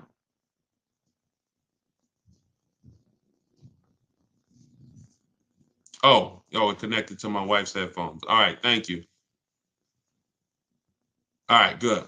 Yeah, so if you've been dealing with a salesman, somebody said the salesman that they used to work with is now a sales manager. Will they still deal with you, or will they push you off to a salesperson? The only role of a salesperson is to help you pick a car, and then you go home and you get a quote from home. You get a quote from home. See, what's losing, if I could reduce it to a few activities that maybe you have been trained to do that lose you a lot of money, it's getting numbers in the dealership. It's getting numbers while you're at the dealership. If you're shopping for a new car, or if you're shopping for a new car or a lease, you should not be getting numbers at the dealership. If you're shopping for a used car, you should not be getting numbers at the dealership. All of this should be done at home, where you're in control, where you can get multiple offers. So if you go and you test drive that car, go test drive it. You could test drive it where you could call him if he used to be a salesperson, but you're only there for a test drive. You're only there to decide what you want. You're not there to buy what you want. I think you got to get that. When you are shopping for a new car, type the gems, type the diamonds, type the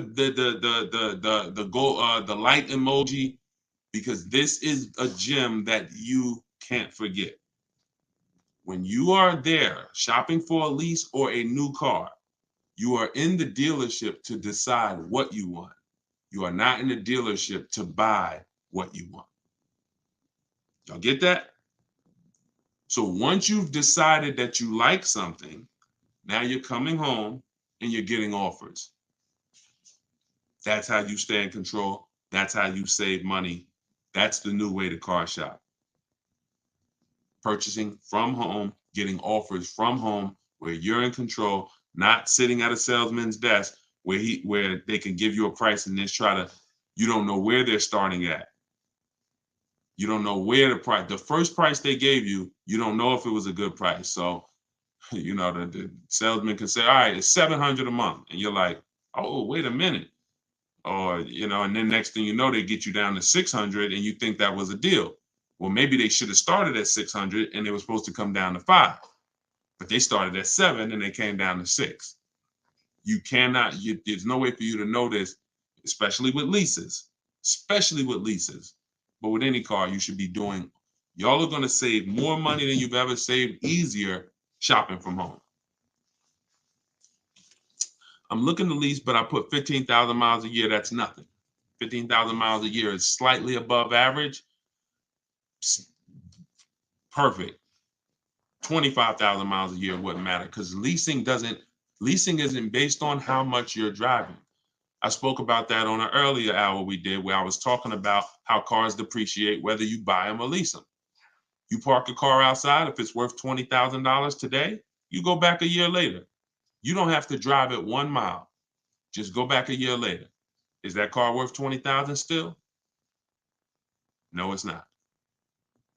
That's depreciation. That means you lost money. That means you lost value. That's real money. If you had a car that was worth 20 and then next year it's worth 17, you lost $3,000. That's facts.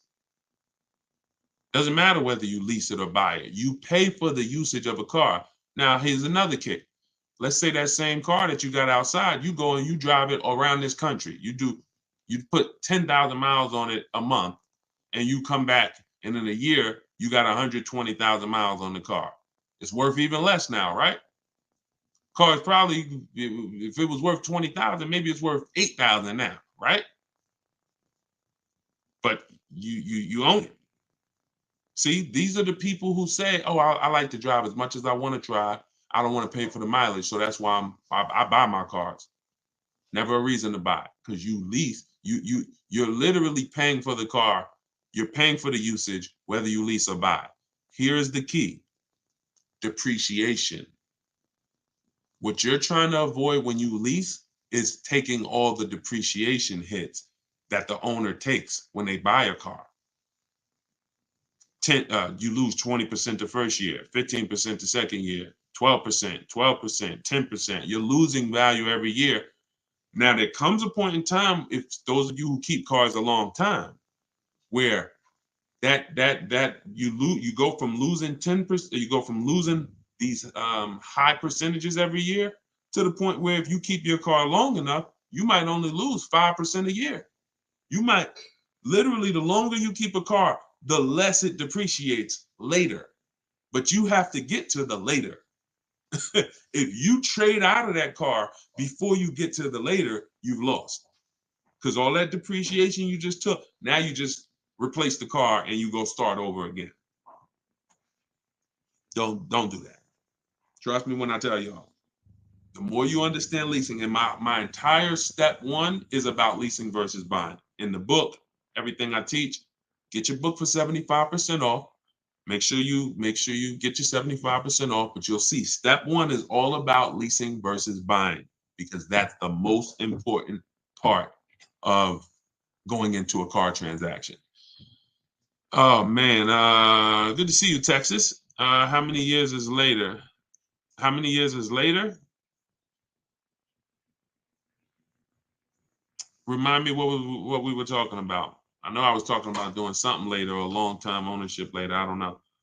Remind me what I was talking about. If you owe on the car what the car is worth, should you trade it in and lease?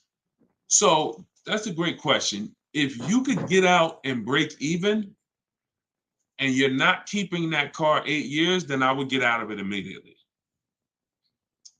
because there's no benefit to me staying in it. The money that I'm going to pay for a great lease, as long as you know how to get a great lease deal, don't go from a daggone finance to either a regular lease deal or a bad lease deal. You don't want to do that. But once, there's no benefit to me staying in a car that I'm not keeping.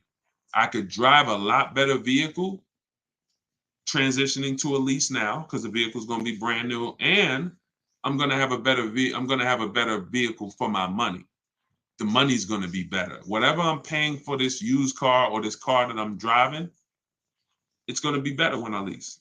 It's just going to be better. Again, the only people who should own are people who are planning to pay off their cars, or people who are planning to keep their cars for a very long time, 10 years. That's who should be owning. And the people who are owning, who are thinking about keeping cars for a long time, you ain't thinking about replacing that car. You ain't thinking about when to replace it. You ain't thinking about, should I replace it? You thinking about, okay, I'm gonna pay this thing off, and then this is my car. So if you are thinking about, should I trade this car in and lease now, it's probably because you're a lease person. You're not keeping your cars 8 years, and you should be leasing anyway. So in that case, there's no benefit to you waiting. There's just no benefit to you waiting unless you have negative equity. In the book, I talk about negative equity. Some of you, you're going to have too much negative equity. You're not going to be able to transition to a lease yet. You're going to have to pay down some of the negative equity. I've had me a car 14 years now. I'm looking for a new one. There you go. Listen, definitely, that's how you get your money out of a car. 14 years, great money out of a car. You know, I don't know if you're going to do that again. If that's your goal again, if it is, then you purchase. Then you purchase. Oh, somebody going to comment Maserati. Want to see that Maserati deal? Hold on. Let me get it.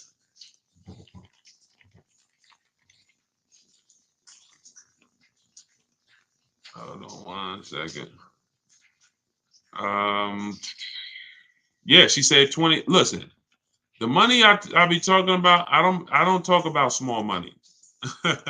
I don't talk about small money, y'all. We are not only the only small money that we've talked about so far is the price of my book at 75% off. Like that's small money. It was actually inexpensive to begin with. I wasn't gonna make the book super expensive to begin with, but at 75% off, to download your copy now of my new book, Car Shopping for People That Hate Car Shopping, get it for 75% off now. Go to my TikTok bio. You're not gonna leave the broadcast, so you won't get kicked out. Go to my TikTok bio or go to my Instagram bio, click the picture of me, and you'll see a website there. When you click that website, you'll be able to get yours for 75% off. And you'll have everything that I teach in one spot so that you can use this stuff. Thank you, Paul. And so that you can see how much money you're going to save when you just start shopping different and when you know where the hidden money is in your car deals. All right, so this was March 3rd. Hold on, I had to download Kimberly's picture. So check this out. Yeah. You guys can't see it on TikTok, but I'm showing a picture on YouTube, on Facebook, and on Instagram. This is Kimberly. Kimberly on March 3rd, not even 2 weeks ago. She picked up her Maserati. She's in our Cars from Home University. We have a video library. So we have everything I teach is available in two forms. One is the book. It's a book. It's a digital book. And then we have a video library. Now, inside the book, I link you to some of the videos in the video library. So there's probably 5 times throughout the book where I say, here, click here to watch this video where I explain it. So these are, 3-minute, 5-minute videos. So this is what she posted. She got her Maserati. Her MSRP was $91,700. She her payment's $944 a month, which is crazy. That's a $1,800 car payment. $91,000, an $1,800 car payment on a 5-year loan, maybe 16 on a 6-year loan. Oh, it's crazy. She's paying $944. And where is let me see, where is she said, I got offers. Look, 7 competitive offers. This is why it's important. This is what I was telling y'all about these multiple offers. Why does it always kick me out of Instagram? That's so weird. I always get kicked out of Instagram. I don't know if Instagram has a time limit or something. I got to see why that always happens.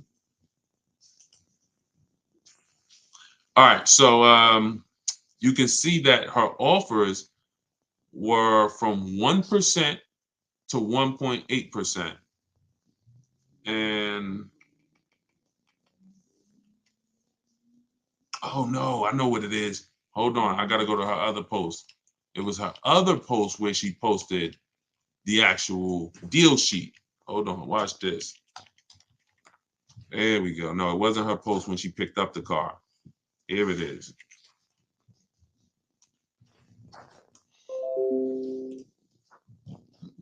So she has this great offer and she comes in our Facebook group. She's like, okay, how do I lock this thing up?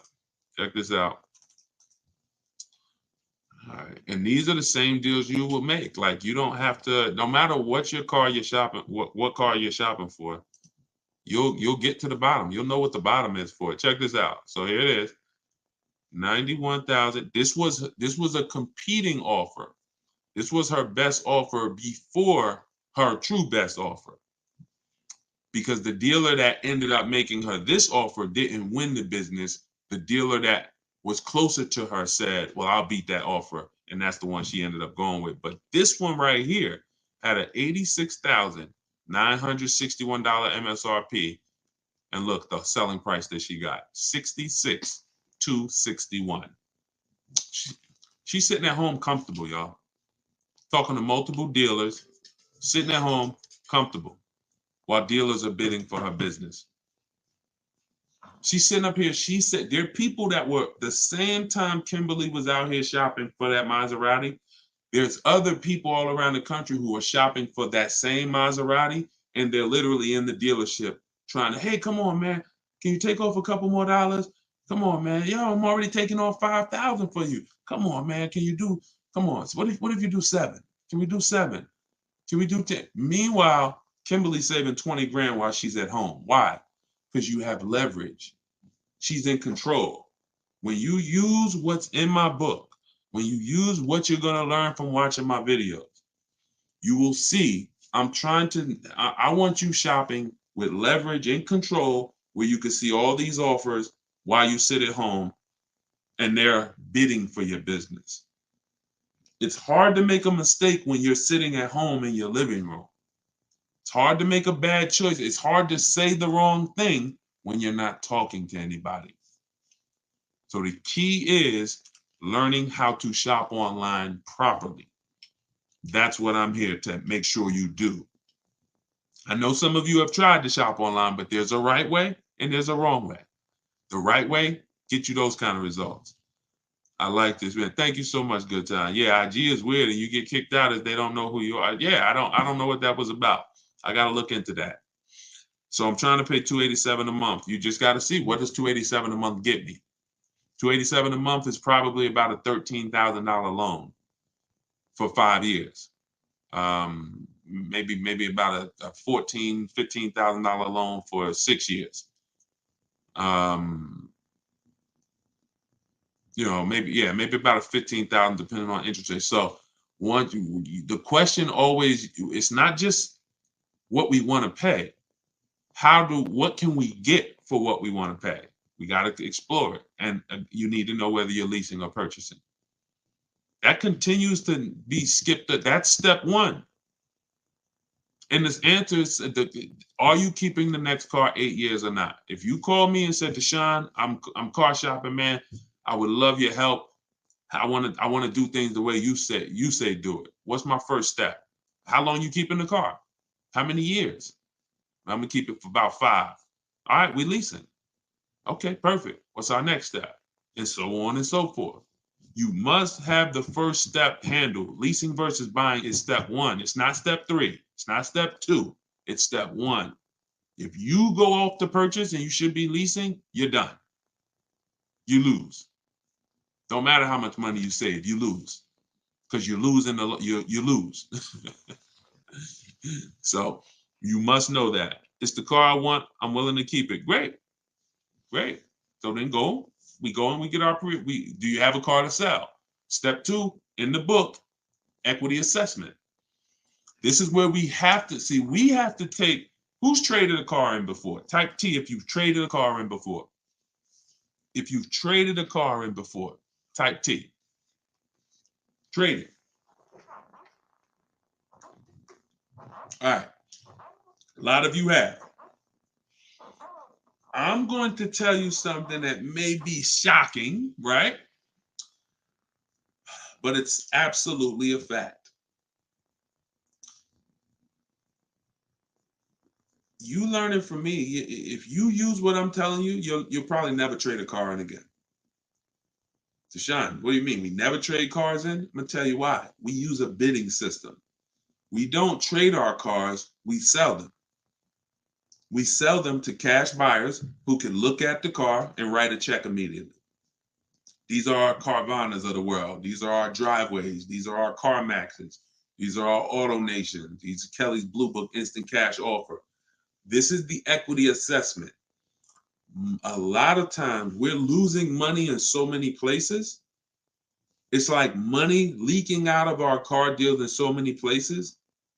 This is another one of them. We are not trading our car in because, let me ask you a question. When have you ever got the most something was worth trading it? When have you ever, we've never traded anything and gotten the most it was worth, right? We literally, if I sit here and I say, hey, I'll trade you this phone for your bike, one of us is taking a loss. I'm either not getting the max that I could get for this phone, or you not getting the max you could get for the bike. See, so trading in our system, which is a bidding system, we get bids from buyers. When we're ready to buy our new car, we get bids from dealerships. The chances of a dealership winning the bid because they're going to sell us the car we want lower than every other dealership, and winning the bid to buy our old car is almost impossible. It's almost impossible. So you're going to not just beat every dealership that's selling the same product as you, but you're also going to beat all the online buyers that are trying to buy cars, the Carvanas, the people I just mentioned. You're beating them too? Oh, you're going to be out of business soon. They can't burn the candle from both ends. So what we do, this is called timing our transaction. We're going to sell to the highest bidder. We're going to buy from the lowest bidder. So what we've had many times is we've had people who go pick up their brand new car from the dealer who won the bid. And then after that, they go drop off their old car at CarMax and get their check. Or they do the old car first and then go pick up the new car. Because they're giving me $2,000 or $3,000 more than a dealer would have given me on trade. I'm going to go get my $3,000 more here, and then I'll come and I'll buy the car from you. This is how we maximize the transactions, y'all. This is how we make sure at the end of the transaction, we haven't left any money out of it. We have to get bids for every part of it. We talked earlier in the broadcast about getting bids from banks. If you just missed it, if you just hopped on, you missed me talking about the bank bidding war, the process that the credit bureaus allow us to shop our rates within a 45-day period, an unlimited amount of times. And at the end of that period, it only weighs on our score like one hard inquiry. This is, y'all got to use this. Until you use this, you ain't seeing the real money. Until you actually use what I'm telling y'all, you haven't seen the real money yet. You haven't seen the real money in the car deal. You haven't seen how overpriced some dealers are. So you have to use this in order to see how much money is in these processes. But that's how much you're giving to banks by not shopping them, by just saying, oh, that's my bank. I'm going to go with my credit union. And then not shopping them, not giving them an offer, not letting someone else get a chance to bid against them. That's a mistake. You're not my friend. Listen, ladies, gentlemen, these banks aren't our friends. These banks wouldn't do business with us if they didn't make money on us. They're not our friend. Oh, I've been banking there for years. They love me. They don't love you. They love the money they make on us. So we have to be as diligent as they are. I'm gonna see if you're giving me you're giving me 6.29. Let me see who could beat it. All right, I'm glad. Yeah, I've been doing business with y'all. I love y'all. But if somebody else could give me a rate that's half a point less than you, or a point less than you, or 2 points, then I will be giving them that business. Why would I pay you an extra $1,000 in interest? No. So we get bids for everything. And that's how we guarantee that we save the money we're saving. That's how we're able to do this. Can't lose when you're getting bids. We commit to them, but they don't commit to us. Absolutely. Well said. Absolutely. They don't commit to us. They are committed to, they don't even want us shopping their competition. No, none of these banks, dealerships, they don't want us shopping their competition, because that's when we save money. We save money when we shop competition. and we save it easier. Shopping competition is the easiest way to save when you're doing it right, like I'm telling you to do it. It's the easiest way to save. You forget negotiating, forget, oh, take off another 1,000, take off no. Listen, I'll call you back. I'm going to get a couple more offers if you're talking to them. If you're using what's in my book, you ain't talking to nobody because my scripts is in there. I cannot tell you everything to say and you remember it here on a broadcast. But inside my book, Car Shopping for People That Hate Car Shopping, 7 Steps to Saving Time, Money, Avoiding Dealerships, you have all my scripts, you have all my templates, all the websites I use, because I want you to go direct to the dealer's websites. I don't want you going to a third-party website that's going to sell your information. We also always get a Google Voice. That's in there too. You want to get a Google Voice number, and you want to get another Gmail. This is going to be your shopping email. Sean, we're going to have a shopping email. You're going to get a shopping email because when you see how we contact dealers and how we look at our deals, you're going to see we can't have all of these dealers in our personal inbox. Now we looking through our daggone work emails and then our personal emails, and now we got some car emails in here, and no, it's a mess. We can't win like that. So we always set up a personal shopping email, a Google Voice number, so we can screen calls so that dealers aren't, who's been at work or somewhere, and they pick up their phone and, hey, this is Alan from over at ABC Jeep Dodge. You were here the other day. I'm just calling to check in. Nah, I can't really talk right now. You know, we don't get those calls. When you set up a Google Voice, I don't want no secret calls, no pop-up calls from car salesmen. We are here to shop online, and we are here to shop online by not saying anything. The more we say, the less we save. Remember that. We're gonna brand that one. Okay? The more we say, the less we save. Doesn't matter what time of the month you shop. No, I talked earlier about the 2 dates. Inside the book and you know, on my videos, you'll hear me talk about the 2 dates. 2 most important dates you must know when you're shopping for a car is what's my as soon as date. That's the date I can make a deal.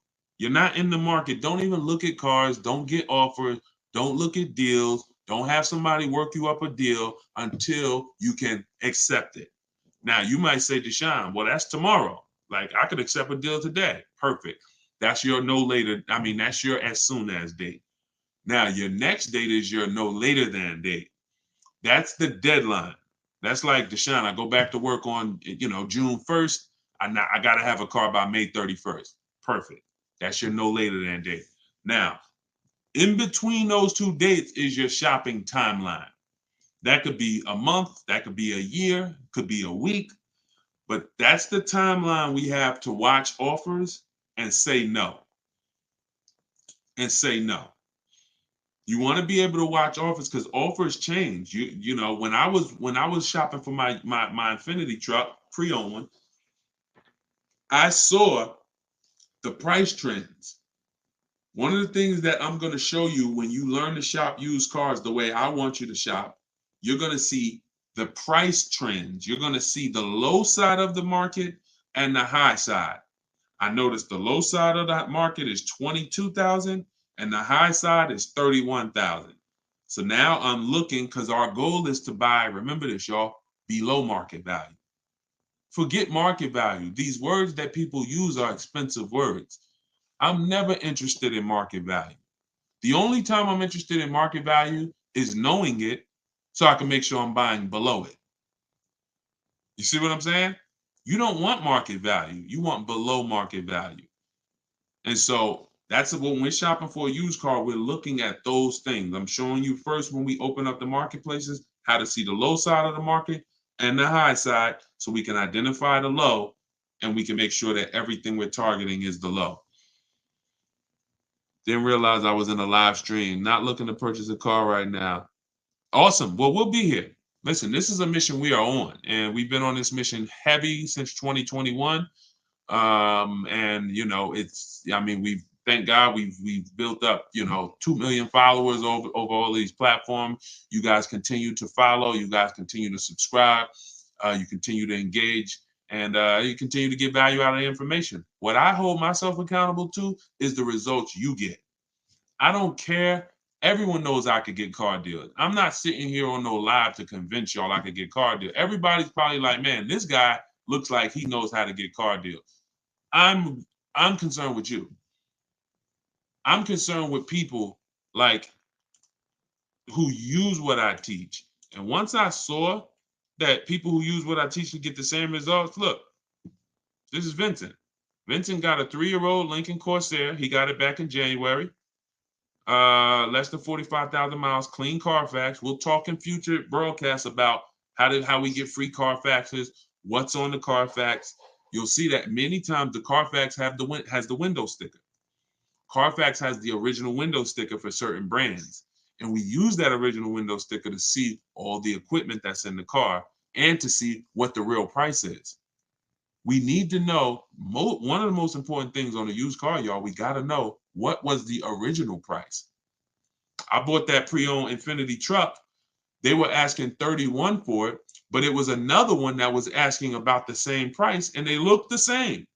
When I pulled the original window sticker, I saw that this one I ended up getting was 54. Originally, 54,000 and change. It's like an edition 30. It has all the special trims on it. It has special rims, everything. And then the other one was a standard one. It was like $48,000 one. So once I saw all of them and I saw, wait, this one's 48 brand new. This one was 46 brand new, but this one's 54 and change. Y'all see how that helped me identify that was the best deal? See, and many times, I'm just being honest with you, if this car was 32 and the other similar car was 31, many of you would have picked the 31 because you'd have said, oh, it's 1,000 less. But you don't realize it's 1,000 less, but that one that's 1,000 more gets me $6,000 more of equipment. That's why knowing the original price of the car is critical. You can't choose the right car without seeing that. So this is what we do. And you see what he said. Look, he said, going back to Vincent's post here of his Lincoln he got, he said, my goal, I was targeting a 30 to 35% off discount of MSRP. You see how he talks different? See how he sound like me? Shopping for a pre-owned car, but what is he looking at? I'm targeting this much discount off original MSRP. See, this is not how we've been taught to shop. Pre-owned cars, we must know what it costs originally. I don't care what you're asking for it. I don't care what the market value is for it. What was it originally? And that's going to tell me how much discount I'm getting. 2020, 2022, 2020, all through the pandemic, unfortunately, people were buying used cars paying the same price as the car when it was new. People were buying Toyota Camrys for $29,000 that was $20,000 brand new. Had they known this, hey, I need to know, what was this car originally priced at? Well, it was 29. Wait a minute, and you're asking 29? See, we call this true value. In the book, I call this the true value percentage. You must know it. He ended up getting a 43% discount. So that's how you want to shop. For you, these, of course I could get great car deals. But y'all, this ain't rocket science. When you learn to shop from home, when you learn to look at multiple options, when you learn to put dealers against each other, when you learn to put banks against each other, you're going to sit at home and you're going to save thousands of dollars. You know what? That's how you buy everything else. We could sit here online and we could buy TVs on Walmart.com, on Amazon.com. We know we're going to pay the best? We're going to get the best deal because we know. I'm going to look at all these options and I'm going to pick the best one. But only with a car do we go into one place and go back and forth with one guy. You get what I'm saying? If you think about it, it doesn't even make sense, right? It doesn't even make sense the way we car shop, because the way you car shop is not like the way you shop for anything else in this world. And all I want you to do is stop shopping like that. That's all I want y'all to do. Stop shopping like that. And here's the next thing. Start shopping for cars the way you shop for everything else in this world. And you're going to be, oh, man, you know what? When I shop for cars this way, Deshone, it feels like when I shop for groceries. It feels like when I shop for other things. I'm comparing correct. And you're going to love it. I promise you. We got enough people that have started using what we teach. We've been doing this for 2.5 years now to see the transformation is incredible. People just like, man, I can't believe I never knew that this existed. So I compare oatmeal. Exactly, Dave. Listen, everything. You get what I'm saying? We literally have price confidence by comparison. You know what? And look, y'all will see these Carvana commercials, right? Y'all ever see the Carvana commercials that says we have 50,000 cars for you to choose from? Y'all ever see those commercials? You could choose from 50,000 cars, right? I'm gonna tell you what that is and why you never fall for that. They're trying to win your business based on variety. But variety does not drive down prices. Competition drives down prices. So whenever you hear, we have 50,000 cars for you to choose from, here's what I want you to think of. If you walked into the Dorito factory and you were able to see every single flavor of Dorito they make, we have 200 flavors. I didn't even know y'all had 200 flavors. Yeah, like we don't have them all in store, but in the factory, we have 200 different flavors of Doritos. Really, that's amazing. They're all $7.99 a bag. Wait, how do you mean? Wait, if I go to the store, the Doritos are $3.99. They're $2.99. Yeah, but not here. Because there's no competition. There is no Lay's. There is no, Hers. It's only Doritos here. So whenever you're looking at variety from one company, there's no competition. They're not competing with themselves. So every way they price their car, they don't mind you looking around. Take a look. We got so many cars to choose from. You'll find something. But everything that you find is not competitively priced. The only way we're competing is when we know we're shopping, when you're about to go visit someone else. You're about to go see someone else. That same blue Camry that you want here, you're about to go look at another blue Camry somewhere else. You should be doing all of this online, never in person. So this is what drives down prices, y'all. Never variety. Forget these dealers that say, "Oh, I got 10,000 cars." Does not matter. In order for me to make sure that I'm paying thousands less, I must shop your competition. I don't care about your variety. When I shop your competition, I'll find the best offer. And it's going to get easy. It's going to get very easy for y'all. So, all right. So let's do a couple more questions and we'll get ready to wrap. DeshonesBook.com for everybody. It's just somebody confirm that we are showing the 75% off price. Sometimes I get a message that is showing the full price. Make sure you could get your 75% off. Scan the QR code. Everything that I teach is in my book. We just put it out. 75% off is the book launch special. It's called Car Shopping for People That Hate Car Shopping. It's a digital book. You could download it and use it right now.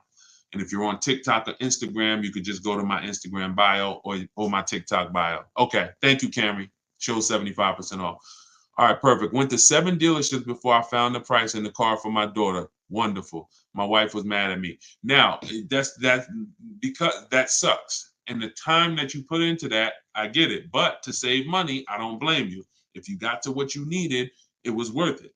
But I want you to get to the point where you could do this from home. You could have did it with phone calls. If you use my way in the book, we do everything online through computers. But I rather you not drive to place. It's just you don't have to do it. If you had to do it to get multiple offers, then I would tell you, man, you got to drive to multiple places. But you don't have to.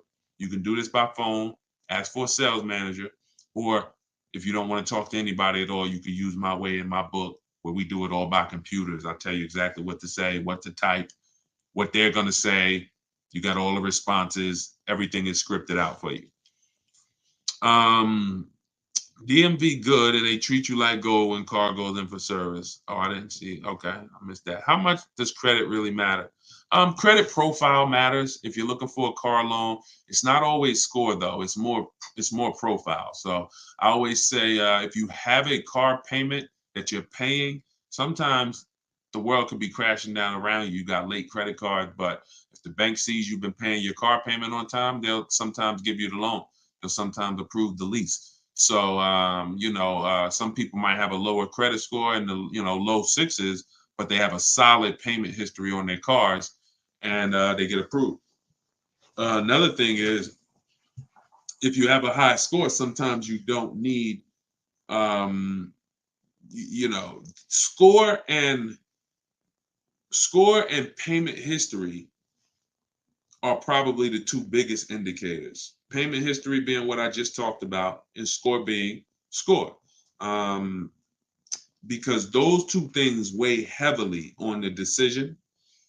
Now, then you have things under that. You have things like your job. How long have you been on the job? How is it a new job? Is it you self-employed or are you employed, with a company? Have you filed your tax returns so that you can have proof of income? Because all of this comes into account with your profile. So if you have a strong credit score, sometimes you could get away with not having a previous car loan. If you have a strong credit score, but you have a previous car loan, but you don't have proof of income, sometimes that's okay because your credit score is strong. Now, if your credit score is not strong, then you want to have these other things in line, proof of income. So when you look at, how long I've been living here, what I do for a living, credit score, income, the amount of money you make, that's a part of the profile. Somebody that makes $36,000, compared to somebody that makes $300,000, that's a different profile. So those are the three things that matter. But those are the things that matter. But if I was to tell you to work on any one thing, it would be your credit score. It would be get with Shonda Martin. Shonda Martin's on every social media platform that y'all are on right now. Shonda Martin. Her page is called Road to 750 Plus. And then just follow what she teaches and the stuff that she's taught me, I've used. It's raised my credit score at least 80 points. Just the things she knows about credit that, just go follow her. But yeah, it's about profile more than just score. It's about profile.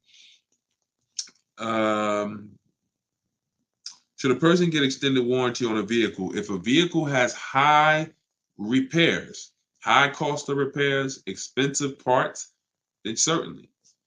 But you want to make sure you're getting a quality extended warranty. I will get it from the manufacturer. If you're buying from an aftermarket company, I talk about this in my book too. You better be looking at tons of reviews. These companies go out of business a lot. You don't want to have a contract with a company that's going out of business.